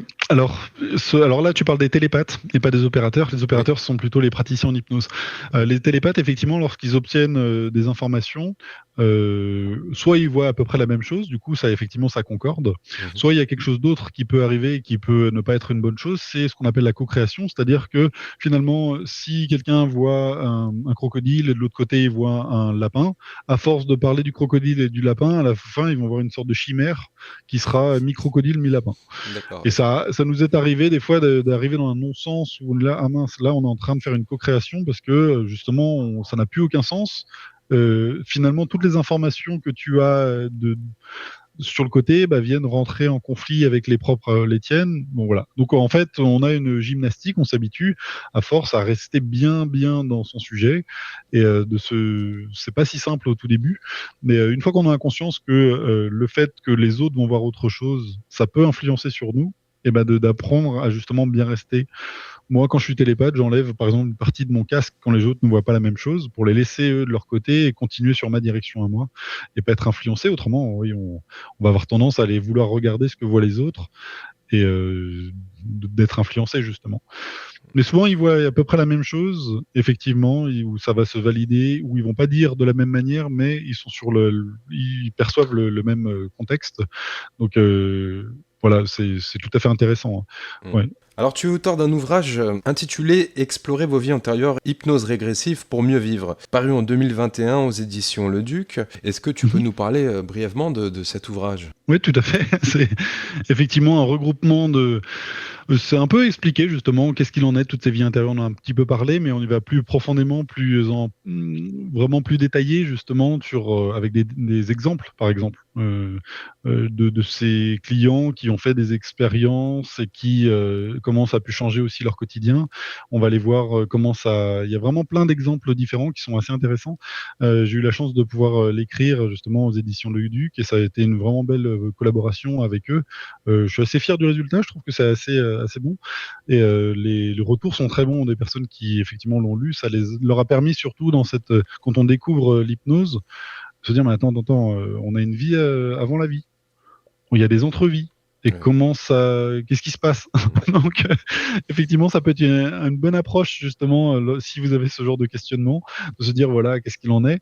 Parce que, bon, les enquêtes sont, on va dire, pour un niveau un peu plus avancé de personnes qui sont déjà qui ont déjà compris ce genre de choses. Donc, ça peut être, on va dire, les vies antérieures pour les nuls. On peut le voir comme cela. Ça sera une bonne approche pour comprendre les vies antérieures et leur fonctionnement. Et voilà. Est-ce qu'on peut y aller aussi sur les sujets? Alors, tu sais, dans le Darkness Canon, dans ses travaux, observer aussi d'autres formes que des humanoïdes. Ouais. Est-ce que c'est des choses que tu as pu observer toi aussi? Ouais. Alors, faut savoir que les humanoïdes, on est peut-être la race la plus déployée, en tout cas dans notre multivers. Mais il y a effectivement plein d'autres races qui sont bien différentes, la plupart du temps bienveillantes, et d'autres qui le sont moins, et qui collaborent les unes avec les autres. Et c'est tout à fait intéressant de voir. Alors c'est encore plus intéressant quand on va voir avec les enfants et les dessins qu'ils font de leurs rêves, parce que là, des fois, c'est exactement ce que nous on voit.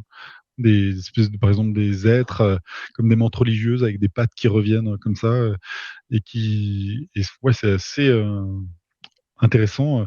Mais effectivement, il y a tout un bestiaire de tous ces êtres qui sont tout autour, qui nous aident, qui nous embêtent, qui sont neutres. Il y a chacun a sa manière de voir les choses sur notre situation et la leur. Mais en tout cas, effectivement, on a plein d'êtres un peu partout qui regardent la Terre avec beaucoup d'intérêt, qui se demandent justement qu'est-ce qui va se passer justement sur Terre. Qu'est-ce qu'on va faire, surtout dans cette époque charnière en ce moment voilà, pour pas spoiler. Au-delà de ça, est-ce que tu as pu observer des humanoïdes non terriens, donc des extraterrestres humanoïdes? Ouais, mais on l'est tous en fait. Alors, non, on ne l'est pas tous. C'est plus complexe que ça. Mais il y a beaucoup d'êtres comme nous qui sont, en fait, le terme serait plutôt, on est multidimensionnel. On est un peu comme des poupées russes et on a une partie de nous qui serait la source, parce qu'on est tous issus de cette partie-là et vu que le temps n'existe pas, il y a toujours un moment où on est dans la source. Et cette source a envoyé comme un petit embryon de lumière qui a grandi justement à force de descendre dans les différentes dimensions et qui a pris en conscience. et qui va comme projeter des parties de lui-même pour faire des expériences. Donc c'est-à-dire que comme si cette partie supérieure se disait tiens, j'irais bien envoyer 10% de moi, et que ces 10% allaient devenir cet être bleu sur un autre plan et aller faire cette expérience. Et celui-ci va peut-être lui-même envoyer une autre partie de lui-même, aller venir peut-être comme un espèce de galactique surveiller ce qui se passe sur Terre pour aider. Et celui-ci va même envoyer une partie de lui-même s'incarner directement. Je fais très attention à tout ce qui est vocabulaire. Vraiment très attention, et je pense qu'il faut faire attention parce qu'il y a plein de termes qui des fois englobent beaucoup de choses et des fois alors un peu n'importe quoi, parce que je vois vraiment que dans toutes les personnes ne correspond à une autre personne. On est tous uniques à un degré tellement incroyable que de dire ah mais moi je suis galactique, mais en fait ça n'a pas de sens. Alors je dis galactique, j'aurais pu dire beaucoup d'autres choses, flamme jumelle, ou il y a plein de termes qu'on utilise des fois avec des grands mots comme cela qui vont donner toute une situation, mais en fait on est tellement complexe, on a tellement au-dessus de nous un embriquement de mémoire, de multidimensionnalité qui jouent les unes avec les autres, que c'est ça qu'il faut explorer. Pourquoi je suis venu ici? Dans quel embriquement? Est-ce que je suis seul incarné sur Terre ou est-ce que je suis venu avec plusieurs parties de moi-même sur Terre? Est-ce qu'il y a des parties de moi qui sont bloquées, qu'il faut débloquer? Il y a tellement de choses que du coup, il faut explorer et ne pas voir des problèmes, mais plutôt voir des solutions. Parce que ces êtres qui sont bloqués quelque part et qui vous entravent peut devenir la solution qui va vous permettre de mettre la seconde dans votre vie. Parce que ces êtres bloqués, si on les débloque, ils vont nous débloquer aussi. Et ça devient quelque chose de très intéressant après par la suite. Et c'est pour ça que certains disent qu'on est tous un et parce qu'il y a tellement d'imbriquements finalement de cette lumière blanche dont est issue toutes les couleurs de l'arc-en-ciel qui se sont mis en tonalités différentes. Et finalement, si on fait le mélange de tout ça, c'est blanc. Et donc se dire que mais moi je suis bleu. Non, parce que tu es du bleu dans du vert, mais qui a été aussi du orange et qui a eu des expériences. Et c'est tout à fait intéressant. Même là, la dernière fois, on a fait une expérience où on allait voir sur Mars. Et puis, un des êtres nous disait, mais moi, je suis dans un vaisseau, mais je suis pas du bon côté, là. Et c'est comme si, en voyant ce qui s'était passé et, entre guillemets, les atrocités, ça l'avait fait prendre de conscience que c'était pas correct et t'es passé de l'autre côté. Donc quand on prend en perspective un peu tout cela, on se dit mais finalement est-ce qu'il y a vraiment des gentils et des méchants ou finalement pas, et qu'on est tous dans cet imbriquement et qu'on a besoin de conscientiser aussi des fois, d'appuyer sur le fer chaud pour se rendre compte que ça fait mal. Voilà. Il y a tellement de questions sur la table. Désolé. Je rajoute. C'est passionnant. Attends, le côté fractal de la lumière, c'est exceptionnel comme sujet. Ouais, c'est fantastique, ouais. Et c'est très parlant. Enfin, moi, du moins, ça recoupe. Puis pour Tamara aussi, j'en suis persuadé, parce qu'elle a aussi les mêmes sources que moi et un peu le même bagage. On est sensiblement sur la même ligne que toi, donc, et on ne s'est pas concerté en amont, encore une fois. Moi, je voulais avoir une indication par rapport à une des enquêtes qui a été les plus marquantes pour toi, personnellement. Alors moi, la plus marquante, c'est une enquête qui n'a jamais été sortie, parce que c'était la toute première session en hypnose. Mais vraiment la toute première. Et là, nous attendait effectivement ma partie à moi au-dessus, qui me dit écoute Mathieu, alors tu sais pas trop pourquoi tu viens là, sache que par la suite tu seras entouré d'une équipe, que tu auras une chaîne et que il y aura des personnes qui regarderont, que peut-être il y aura effectivement des projets à venir qui m'ont expliqué très concrètement justement de comment aller évoluer l'hypnose. Et même le futur, on n'est pas encore arrivé au bout de ce qui avait été proposé, parce que dans un second temps, en fait, il m'a expliqué que dans le futur, il n'y aura plus besoin finalement de télépathes pour faire l'entre-deux, parce que les gens allaient avoir de plus en plus la capacité d'aller voir, et que les personnes qui avaient des difficultés à partir allaient de plus en plus facilement à partir de plus en plus facilement, et que ça allait se développer, et que voilà. Bon. Moi, c'est la plus marquante parce que ça a été la toute première et que finalement, ça s'est avéré vrai. Parce que là, tu as présenté le livre. Effectivement, je m'étais jamais imaginé que j'allais écrire un livre, et je suis très content que les éditions Le Duc m'ont contacté pour cela. C'était une belle expérience. Mais quand je vois tous les projets ou la chaîne ou même cet espace école qui est ce centre de recherche, mais aussi centre de formation en hypnose régressive, c'est tellement intéressant. Moi, je suis vraiment en fait un passionné là-dedans. Moi, je suis juste un passionné qui veut montrer ses recherches, qui n'a pas envie de dire aux gens, bah voilà comment c'est de l'autre côté, mais plutôt, regardez, moi je fais des recherches, ça va dans ce sens-là. Que vous soyez du même avis ou pas, peu importe. Prenez ce que vous avez envie, ça résonne en vous, parce qu'on est tous différents. Mais il y a peut-être une logique derrière qui peut être intéressante de comprendre, et voilà, je comprends tout à fait que des êtres qui sont élémentaires, qui n'ont rien à voir avec les galactiques, qui ont justement ce côté très naturel des choses et qui viennent justement mettre les mains dans la terre, ne trouvent pas cet outil très intéressant, mais qu'on comprenne quand même la logique et voient les possibilités, et qui sont plus dans l'énergétique. Et moi, je vois pas de problème. Au contraire, c'est très bien.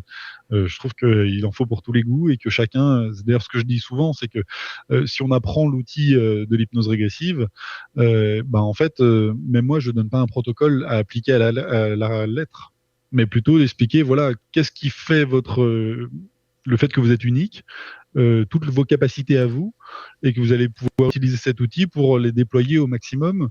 Et parce que je suis convaincu aussi que les personnes en lien avec vous-même vont vous faire appel, vont venir vers vous justement. Parce que vous allez déployer une lumière, une tonalité, une nuance de couleur qui est justement appropriée pour certaines personnes, pour les aider.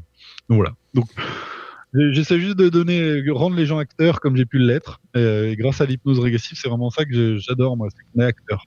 C'est que moi, je peux poser une question et je peux aller voir moi-même les choses, et avoir ce côté très pédagogique en disant, bah voilà, nous, à ce moment-là, on allait voir ça, c'était comme ça. On dit pas que c'est une vérité. Faites-en ce que vous voulez, faites votre propre recherche pour voir si ça sonne en vous. À chaque fois, je dis, bah, prenez l'info, sous-pesez-la dans votre cœur pour voir si ça vibre ou pas. Si ça vibre pas, c'est que c'est pas pour vous. Ça veut pas dire que c'est faux non plus. Mais en tout cas, voilà. Voilà. En tout cas, c'est effectivement ce qui s'est passé avec le Covid nous a un peu donné raison, même si je vois bien que c'est difficile d'utiliser cet outil pour prendre le futur. Mais même encore récemment, on avait regardé pour l'Ukraine, et on avait vu que ça allait durer dans le temps et que ça allait rester local dans l'Ukraine. Elles sont toujours accessibles, hein, les vidéos. Et à l'époque, on nous avait dit, ah, vous avez rien compris, ça va être une guerre éclair, ça va être une. C'est ce que disaient les médias à l'époque, qu'il y avait l'avoir bombe atomique et compagnie. Et finalement, là, ça fait 2 ans, et bah finalement, ça donne raison un peu aux télépathes qui avaient perçu ces informations-là.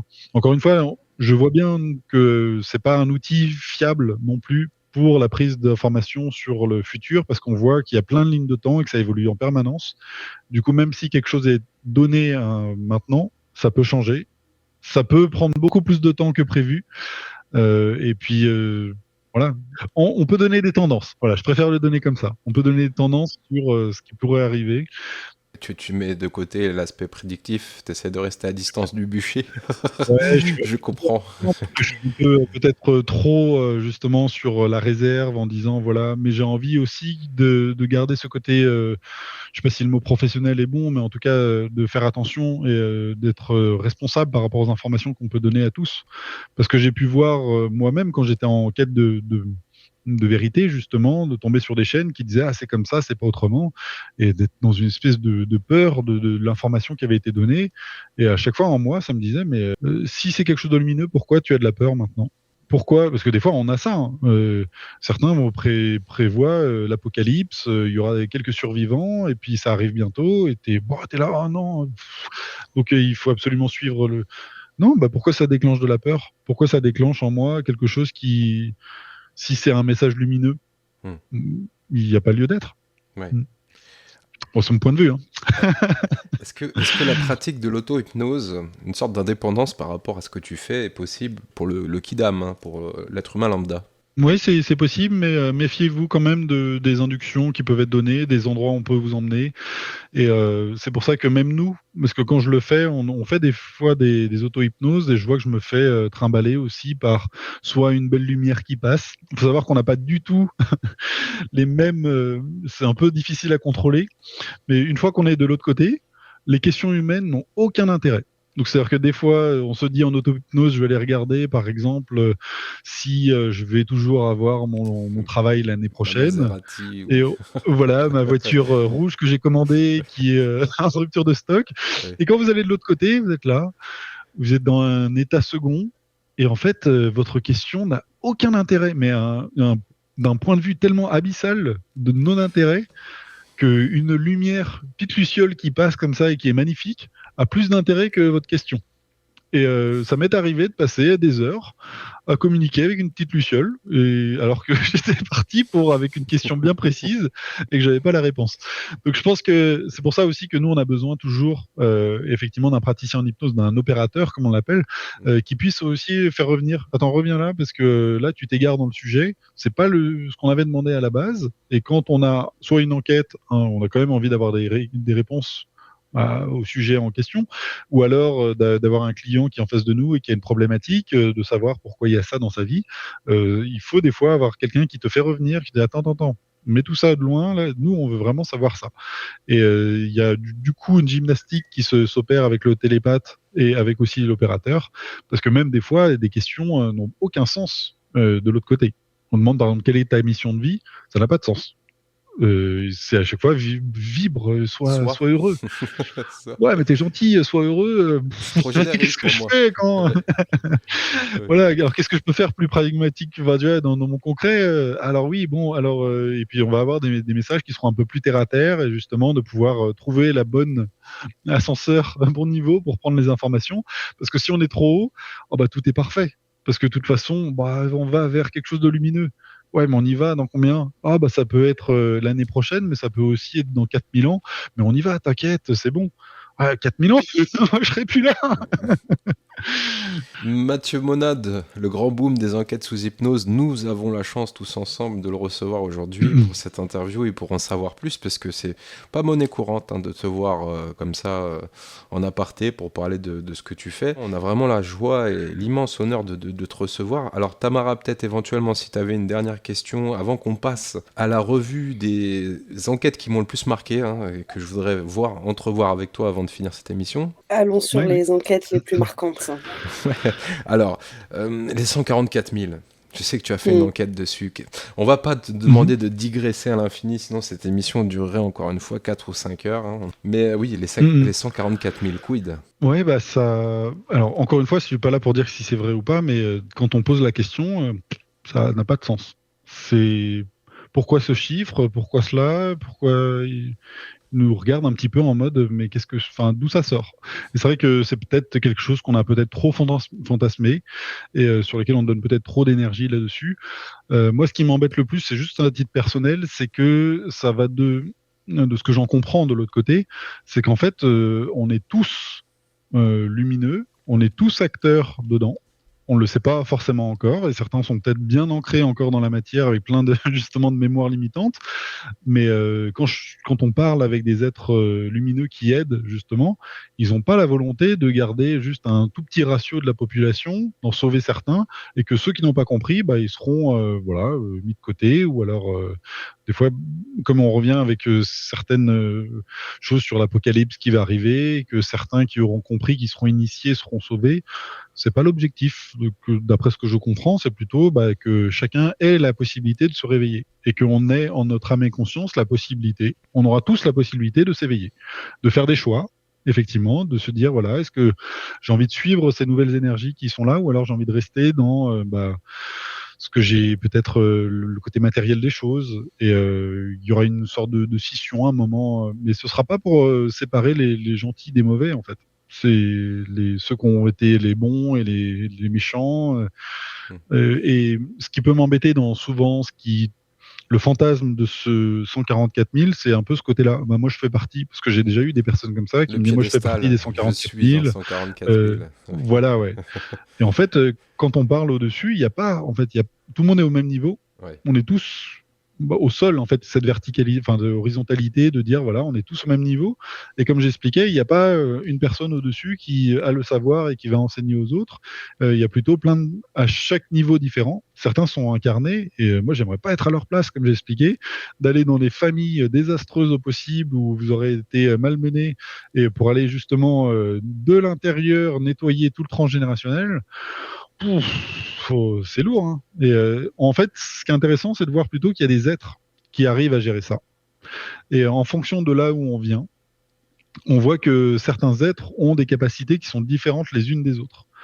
Et on a des êtres qui, par exemple, viennent de la lyre, et qui ont des capacités en eux, qui sont innées, de faire face, par exemple. Je donne voilà, c'est juste un exemple, d'arriver à s'en prendre plein la tête et pourtant de continuer le chemin. Et d'autres qui sont beaucoup plus fragiles, mais peut-être qui arrivent à rayonner dans une autre position. Certains qui seront peut-être, qui arrivent à manipuler les lignes de temps pour voir justement collectivement où il faut aller, et ainsi de suite. Et c'est intéressant de voir justement d'où on arrive, quel est ce cheminement, quelles sont les qualités en nous. Pas se dire, moi j'ai des capacités, les autres n'en ont pas. Encore une fois, c'est quelque chose qui m'érisse un petit peu le poil en me disant, mais non, pour moi, on a tous les capacités. Et pour moi, on fait tous, peut-être consciemment ou inconsciemment, partie en fait de cette évolution. Et parce que des fois, ils nous ont dit, là, par exemple, moi, j'ai de la chance d'avoir vous m'appelez aujourd'hui, c'est super. Mais qui est le plus important, celui qui propose l'interview, celui qui répond, ou alors tous ceux qui sont passés avant, tous les béliers qui ont enfoncé des portes dans l'inconnu, tu vois, qu'on ne connaît pas, qui s'en sont pris et qui ont fait justement un sillon et qui permet justement que, à leur époque, de parler de tout ça, de ce milieu éthérique, c'était tellement difficile, on s'en prenait, mais on était brûlés justement sur des bûchers pour pouvoir en dire, et que maintenant, finalement, même là, avec l'hypnose, je vois bien que ça fait son petit bout de chemin et que ça rentre dans le pourquoi pas. Là, je pense que collectivement, on est il y a 20 ans en arrière, c'était non, mais ça n'existe pas, l'hypnose. Mais là, non, les gens entendent un petit peu et ils se disent, mais pourquoi pas j'essaierais, moi, tiens, et pourquoi pas pour essayer d'arrêter de fumer, par exemple. Voilà. Et ce pourquoi pas nous permet d'avoir cette possibilité-là, et certainement que les générations d'après auront, si tout est ouvert, et vont pouvoir dégommer et aller encore plus précisément dans le détail dans justement ce monde éthérique en disant, mais non, mais là maintenant ça avance. Et je pense que si on met le rapport avec d'autres combats, par exemple l'acceptation d'être homosexuel, il y a certaines générations qui, à l'époque, on disait que tu étais homo, tu te faisais bannir. Et après, ça c'est justement à force qu'ils ont fait un travail. Maintenant, on n'est plus sur la question du genre et d'une acceptation très globale de qui on est dans toute sa diversité et peut-être multidimensionnalité plus tard. Donc, voilà. En tout cas, voilà. C'est génial de voir ça d'un point de vue très collectif, en fait. Oui, et d'ailleurs, on précise que les réponses que tu m'apportes, c'est par rapport à une synthèse des informations que vous avez collectées pendant les enquêtes. Oui, c'est ça, ouais. C'est les enquêtes qui m'ont le plus marqué. Moi, je voulais parler aussi des 3 jours dits de ténèbres et ou d'obscurité. Vous avez fait une enquête aussi sur ce thème. Encore une fois, le titre, en fait, je dis pourquoi obscurité ou pourquoi ténèbres, parce que là, d'un coup, ça fait un peu un état de stress. Ce qu'on nous en a expliqué un petit peu plus, c'est que finalement, s'il y a un changement d'état, un passage, il est possible que ça ne se fasse d'un coup, mais c'est aussi possible que ça se fasse progressivement. Et que quand on change, c'est un peu comme la radio en fait. Quand on a les fréquences et qu'on augmente une fréquence, on change, et d'un coup, à une fréquence particulière, des fois, on va avoir des brides aussi un mot qui arrive comme ça, on ne sait pas d'où, et puis un bout de chanson, et ainsi de suite. Et à force qu'on bouge le curseur, on va de plus en plus. Et moi, je vois plutôt cela comme cela. C'est comme si, imaginons, on est dans notre quotidien, et d'un coup, pof, pendant un moment, on est dans une espèce d'entre-deux, entre une 5e dimension et puis cela, où il y aurait des êtres qu'on verrait sans voir. Et c'est vrai que parce qu'on passe souvent, on parle de la 3D, de la 5D, mais il y a quand même une 4D. Et s'il y a un moment de transition où on voit la 4D, ce qui se passe, ça peut être assimilé à ça. Encore une fois, j'ai pas les réponses, mais je trouve ça intéressant qu'on se pose la question collectivement et qu'on reste assez ouvert sur cela et pas rentrer dans des fantasmes en se disant oui, c'est ça, il va se passer ça. En plus, on est dans de la peur. Là, waouh, il y en a plein qui vont mourir. Non, c'est pas ça. Au contraire, il faut rester justement. Les conseils, c'est de rester dans son cœur si on voit des choses, par exemple, et voilà, de rester tranquille. Voilà, tout va bien. On a reçu Arwen Delareo. Et elle m'avait témoigné personnellement qu'elle était arcturienne. Et vous avez parlé des arcturiens. Ouais. Qu'en dire? Alors c'est possible que ce soit mon cas. D'accord. Ce sont des êtres, ce sont des êtres qui ont effectivement la capacité de voir les lignes de temps et de voir comment s'ils peuvent mettre ça en place. Et justement, quand je parle de manteaux, c'est souvent des arcturiens qui sont liés avec cela, de se dire justement pourquoi pas se mettre des mémoires sur eux pour passer incognito, pour pouvoir au bon moment et de se réveiller dans les lignes de temps, se mettre une balise sur sa ligne de temps pour pouvoir, pouf, d'un coup, hop, on se réveille à soi-même. Et c'est pour ça que des fois on parle de walking, comme j'ai pu le dire, et que c'est peut-être pas le bon mot, mais quand d'un coup, paf, on est tout. Qu'est-ce qui s'est passé? Ça a été le cas pour moi, effectivement. Mais oui, c'est une façon de faire de ces êtres-là. Et si vous allez voir, par exemple, des Pléiadiens, eh ben eux, c'est amour, amour, amour. Et on s'en fout de la stratégie mis derrière, mais plutôt, boum, on envoie, et puis à force d'envoyer, ça passera. Et quand ils réfléchissent les uns avec les autres à la bonne stratégie, ils se rendent bien compte que en y allant au bon endroit au bon moment, et ça peut avoir de bons effets justement sur Terre, et que c'est ça qui est intéressant, et de mettre aussi les bonnes énergies au bon moment. Et ça, c'est vraiment intéressant. On rentre vraiment dans ce côté un petit peu galactique aussi, de se dire ils sont pas juste là des vaisseaux qui vont nous aider, mais aussi avoir une stratégie derrière, avec des êtres qui sont incarnés sur les vaisseaux, mais aussi incarnés sur Terre en même temps. C'est des choses qu'on comprend pas aussi, mais que des fois la nuit, mais il y a des personnes, c'est blackout, il n'y a plus personne parce qu'ils montent. Et j'ai rencontré quelqu'un qui, lui, dans sa session d'hypnose, on allait voir et puis on voyait que lui, il était comme un espèce de thermomètre sur Terre. C'est bizarre de dire ça, hein. Mais ça, en fait, c'est comme si la journée, donc il est là, la nuit, il est sur un vaisseau, et en fait, il dit attends, là, vous avez mis beaucoup d'énergie, là, ouf, ça secoue. Allez-y un peu plus tranquillement, un peu comme une espèce de thermostat qui peut dire, là, à force de mettre trop chaud, là, c'est mettez un petit peu de trop, parce que ça chamboule trop.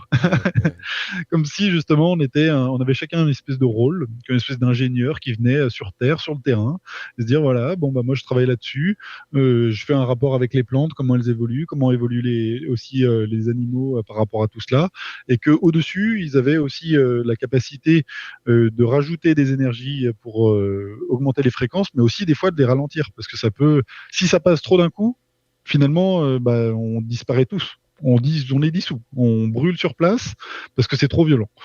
Donc de réguler un petit peu tout cela et puis de voir comment ça s'agence justement dans notre expérience sur Terre. Les synchronicités, les heures miroirs, aide-moi Mathieu, j'en vois tout le temps. Et vous en avez parlé. Ouais, là encore. Ouais, ça peut être intéressant d'aller regarder. Là, c'est assez personnel à chaque fois, mais d'aller regarder si c'est pas une partie de nous-mêmes qui nous fait un petit clin d'œil. Alors c'est normal de tomber d'un point de vue du hasard, de tomber sur tiens, je regarde l'heure et puis il est telle heure, voilà. Mais si vous avez toujours la même heure au même moment et surtout un moment particulier pour vous, en fait c'est plus ça, c'est comme dans une conversation où on va donner un mot particulier et puis boum, il va y avoir un, je sais pas comment vous expliquer ça, mais des fois on a c'est tellement difficile à expliquer, ça marche que quand ça arrive, qu'on se dit mais attends, là c'est waouh, c'est un trigger, un déclencheur. Une forme de résonance qui fait que là, ce mot-là ou cette phrase-là, j'entends que c'est un petit message ou que c'est. Ouais, c'est ça. Ouais. Différemment. Ouais. Je sais pas, si comme si vous êtes là dans vos pensées, on vous dirait si je quittais mon travail pour aller faire du yoga. Et là arrive un petit oiseau, pouf, qui se place juste devant vous. Bon, et puis il repart. C'est vrai que là on me dit tiens, c'est rigolo. C'est comme si ça venait surligner cette pensée qui est fugace. Et si ça se répète, on me dit mais est-ce qu'il n'y a pas quelque chose comme si des êtres voulaient nous envoyer un message. Après, il faut aller explorer un petit peu plus. Faut pas prendre au pied de la lettre non plus, hein, parce que des fois, encore une fois, ça peut devenir dans une espèce de fantasme de se dire ah mais oui, mais là il y a eu ça. Mais souvent quand on s'écoute, les choses se mettent tellement d'une façon évidente. Et c'est même, par exemple, quand on parle des flammes jumelles et quand certains t'expliquent que c'est normal qu'il y ait le chaser, le runner, ouais, mais moi, toutes les expériences bienveillantes, c'est d'une limpidité. Je veux dire, une belle histoire d'amour, t'as même pas besoin de te demander si on se met ensemble, parce que tellement c'était évident.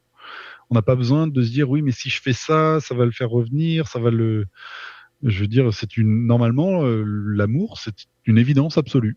Et les deux êtres se voient, et c'est une évidence qu'ils sont ensemble après par la suite. Et c'est une évidence. Voilà.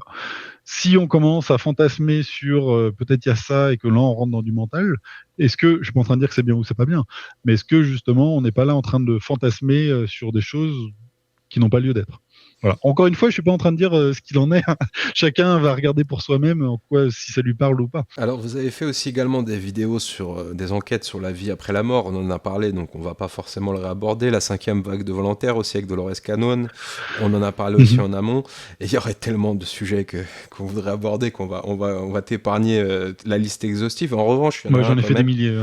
Oui, c'est énorme, c'est énormissime. Et pour ceux qui ne connaîtraient pas encore Mathieu Monade, tapez Mathieu Monade sur les moteurs de recherche. Vous tomberez sur cette bibliothèque assez exceptionnelle. Le commandant Ashtar et la Confédération intergalactique. Alors ce fameux commandant Ashtar qui a provoqué énormément de controverses. Pour ma part, moi je suis très sceptique par rapport à ce terme. Qu'est-ce qui en est ressorti par rapport à vos enquêtes ? On a fait une enquête aussi sur ce sujet parce qu'il y a beaucoup de... En fait, c'est assez simple finalement l'explication. C'est que si vous avez un contact avec un être galactique, par exemple, lumineux, souvent ils veulent pas donner leur nom. Pourquoi ? Parce qu'une fois qu'on a donné leur nom, en disant moi je suis en contact avec Ashtar, et vont se présenter des centaines d'Ashtar qui vont se faire passer pour cet être lumineux. Parce que si une personne a un lien direct avec celui-ci, il va avoir ce lien, mais les autres ne l'auront pas. Donc, on va essayer artificiellement de créer ce lien avec cet Ashtar. Donc, comme l'espèce d'envoyer une adresse Internet dans Google au lieu d'avoir l'adresse directe.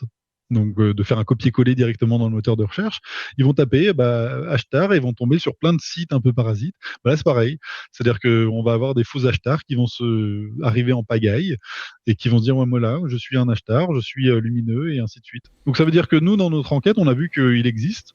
D'ailleurs, on se rend compte que c'est plus Ashtar, c'est plus un grade que réellement le commandant, le seul commandant de toutes les flottes, mais plutôt un commandant parmi plein d'autres. Rien à voir avec la déesse babylonienne Ishtar ? Là, tu me poses une colle. Beaucoup, parce que c'est la polémique actuelle. Je veux dire, beaucoup disent que c'est une entité, une déesse d'ancienne Mésopotamie, et donc liée aussi intrinsèquement aux Anunnaki. Et beaucoup disent que Ashtar serait Ishtar, en fait, et que ça serait tout sauf une entité bienveillante. Voilà. Donc je te dis ce qu'on en dit. C'est tout à fait possible, bien sûr, c'est tout à fait possible, mais de toute façon, tout ce qui est lumineux est aussi dans le côté involutif et inversement. Oui. Donc, moi, à chaque fois, le conseil que je donne aux gens et à moi-même, c'est qu'en fait, on n'a pas besoin d'outils, on n'a pas besoin d'aller prendre des informations ailleurs que dans nous-mêmes. Voilà, point barre. On a déjà tout en nous. Si vous passez par votre cœur, qui est votre point zéro, que vous êtes bien ancré sur Terre, vous allez tout de suite à la source. Et à la source, vous allez parler avec votre partie supérieure, avec vous-même. Vous n'avez pas besoin de trouver des guides, trouver des commandants et compagnie. Et comme je vous ai expliqué, moi, la meilleure session que j'ai faite, c'était des informations qui venaient de ma partie de moi-même au-dessus. C'est pas un commandant. C'est quand même intéressant de venir vous écouter quand même. Moi c'est passionnant. Oui, bien sûr. Mais après, d'aller fantasmer des êtres qui vont venir nous sauver, là, je pense que c'est un peu dangereux. Et parce que on a aussi vu qu'il y a dans tous leurs plans, ils ont d'un côté mais aussi de l'autre. Et quand des êtres vont dire voilà, vous inquiétez pas, parce que si jamais ça se passe mal, on fera descendre des vaisseaux. Et des êtres mal intentionnés entendent, parce que nous on entend sur Terre, mais des êtres aussi l'entendent. Et disent tiens, pourquoi pas on utiliserait ça ? C'est bien. On va leur faire croire qu'on vient les sauver. Et on vient avec des vaisseaux, et ils vont tous monter dedans, tu vois. Et on les emmène où on veut après derrière. Donc à chaque fois, il faut se méfier de ces sauveurs. Au titre très général, c'est pour ça que je dis tout le temps, moi j'ai pas la vérité, ne croyez pas sur parole, faites votre expérience, n'allez pas croire un tel ou un tel qui dit forcément la vérité, voilà, faites-vous votre petit bout de chemin, méfiez-vous de tous les fantasmes, parce que finalement, à chaque fois, on sort d'un fantasme pour entrer dans un autre. Et moi le premier, parce que finalement, on est dans la croyance, par exemple, judéo-chrétienne, puis on sort de cela pour rentrer dans une croyance peut-être New Age, par exemple, pour sortir de cela, pour rentrer dans quelque chose de beaucoup plus dark, souvent, ou de beaucoup plus peut-être trop formalisé sur ce qu'est les énergies derrière, et créer des fantasmes, justement, pour à la fin arriver à une sorte d'épuration, où tu ne cherches même plus à savoir. Ce qui est paradoxal, parce que je fais des enquêtes. Mais finalement, je trouve que ce qui est le plus sain, c'est d'arriver à être dans une curiosité, d'aller comprendre tout cela, mais sans que ce soit s'accrocher à toutes les informations qu'on pourrait obtenir. Tu parles également aussi des BRICS et du nouvel ordre mondial. Bon, on va passer ce sujet. Les phénomènes ovnis et les flottes de vaisseaux, c'est des sujets que je voulais aborder, mais on n'aura pas le temps. Il y en a encore 2 ou 3 qui me tiennent à cœur, la Terre creuse et l'Agartha. Qu'est-ce que tu peux avoir comme information par rapport à ça? Ouais, tout à fait. Bah, ça faisait partie du. En fait, on voit la Terre creuse, mais pas la Terre creuse comme on pourrait se l'imaginer là d'un coup, comme ça, en physiquement. C'est-à-dire qu'en fait, on voit que la Terre est multiple, a des multidimensionnalités, est énergétique, et que des êtres ont la capacité de, par exemple, de prendre un espace et de le rendre beaucoup plus grand qu'il ne l'est. En gros, de créer des sortes de comme si cet espace était modelable et qu'ils avaient la capacité, par exemple, d'un espace d'une grotte, de la rendre 100 fois plus grande et de rentrer dans la Terre. Et qu'on avait aussi des portails dans la Terre, des lieux dans lesquels on peut rentrer et qui t'amènent sur un autre plan de la Terre. Donc ça veut dire que physiquement, il n'y aurait rien. Ce serait un haut lieu énergétique, mais qu'il n'y a rien. Et qu'en fait, on voit souvent des espaces sur Terre comme des espèces d'espaces qui t'envoient vers l'extérieur, comme des espèces d'autoroutes, mais aussi des autoroutes internes qui t'amènent sur d'autres plans, mais qui sont dans la Terre. Mais là, c'est d'un point de vue d'un autre plan dimensionnel. On n'est pas sur un point de vue terrestre. Ouais, donc, par exemple, Bird, oui, la mer, ouais, Bird. le Bird qui était justement cet être qui est rentré dedans, c'est comme si lui, avec son niveau de fréquence, avait réussi à rentrer dans cet espace physiquement, alors qu'il existe sur un autre plan. C'est comme si en fait cet espace était en 4D et qu'il a réussi à rentrer dans cet espace 4D. Donc physiquement, c'est comme s'il rentrait dans la Terre, mais en même temps, il était dans une poche énergétique dans la Terre. Donc il n'y a pas d'entrée physique au niveau du pôle? Ouais. Ou alors il y en a une, mais tu ne peux pas y rentrer. Ouais. Ou alors elle est minime, c'est-à-dire que mais c'est marrant parce que quand on avait publié cette entrée, il y en a beaucoup qui nous ont expliqué que justement il y a des êtres qui des fois rentrent dans des espèces de grottes et n'arrivent pas à rentrer. Ils sont pétrifiés, ils bug et n'arrivent pas à rentrer. Et d'autres qui ont un niveau de conscience qui est peut-être plus élevé, on arrive à rentrer dans cet espace et sentent des mouvements énergétiques qui sont anormaux à l'intérieur de celui-ci. C'est comme si, en fait, ça devient une porte dimensionnelle. On peut voir ça comme ça, même si là, ça devient un peu trop science-fiction. J'essaie de rendre un peu ça pédagogique, mais... Ah non, mais c'est super. En tout cas, c'est ce qu'on voit. Merci pour tes réponses. Allez, bon, dernière enquête qui m'a marqué. Alors, pour le coup, justement, non, je ne sais pas si vous avez fait une enquête sur ce sujet-là. La zone 51, est-ce que vous avez pu en parler? Est-ce que vous avez pu aller sur place? Ouais, on a fait, ouais. Après, il y en a d'autres qui pourront maîtriser plus que moi. C'est vrai que j'aime bien aller aborder plutôt des sujets qui sont pas trop explorés, tout cela, mais il semblerait qu'il y ait des êtres et des contacts avec des êtres effectivement d'ailleurs. Ouais, sur place? Ok, super. Oui, sur place, il semblerait. Par rapport à tes observations, est-ce que tu as aussi ce mouvement, je dis aussi, c'est des choses que j'observe beaucoup et que j'étudie sans prétendre à de grandes vérités, de mouvements avec justement des âmes qui seraient descendantes et des âmes qui seraient ascendantes, c'est-à-dire des personnes qui viennent apporter de l'information, du soutien de la lumière, là où d'autres sont en train d'expérimenter. Est-ce que tu observes ça? Oui. Alors c'est un peu difficile de l'observer par rapport à la Terre parce qu'on est dans un espèce de conflit, mêlé dans un conflit justement avec d'autres énergies. Mais ce que je peux voir, c'est comme s'il y avait une sorte de logique dans ce qu'on appellerait les âmes, les essences. C'est-à-dire qu'elles ont envie d'expérimenter, donc depuis la source, expérimenter la densité. Donc c'est comme si à chaque fois elles voulaient descendre de plus en plus, de plus en plus. Et à force de descendre, elles se rendent compte que ça ne mène à rien. Et là, ont envie de revenir justement vers la source. Donc il y a toujours ce mouvement un peu cyclique. Là, c'est un peu difficile de le voir effectivement avec l'expérience sur Terre parce qu'il y a beaucoup trop de forces qui sont interférentes, qui viennent soit positivement aider ce qui se passe sur Terre, d'autres qui viennent embêter, donc qui vont faire dériver certaines personnes. Mais effectivement, il y a ces systèmes-là. Et il y a ces cycles aussi, et puis même de ces cycles de conscience, parce qu'on passe un peu aussi tous par les mêmes états, même juste psychologiques ou de conscience de ce monde éthérique, où on va avoir cette approche-là, on va la contrebalancer, puis ainsi de suite. Ça fait une espèce de mouvement de va-et-vient aussi, à l'intérieur même du mouvement cyclique. Bon bref, mais oui, on peut le voir. Encore un grand merci Mathieu. On te laisse, Merci à vous deux. On te laisse à tes activités. Une actualité éventuellement à prévoir pour cet été? Non, chacun ira regarder effectivement sur la chaîne YouTube. Ils pourront regarder effectivement les enquêtes si ça les intéresse. Vous avez parlé du livre.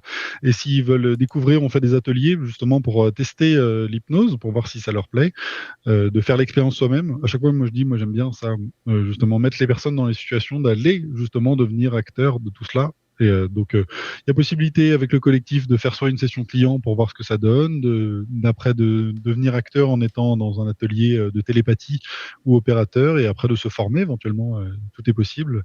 Voilà, il y a mon site internet, il y a celui du collectif, les gens iront fouiller si ça leur a parlé. Merci encore Mathieu, une très belle journée à toi. Merci à vous deux. Tamara qui nous a quitté un qui petit a disparu. peu précocement. Effectivement. Elle est un peu malade, la pauvre. Voilà. www.amdessine.com pour nous rejoindre directement. On vous invite sur les réseaux podcast, Deezer, Spotify, etc. à nous laisser 5 étoiles pour que le podcast soit relayé davantage. Bien entendu, ce sujet suscitera des commentaires de votre part. N'hésitez pas à les mettre. On essaie de répondre le plus possible.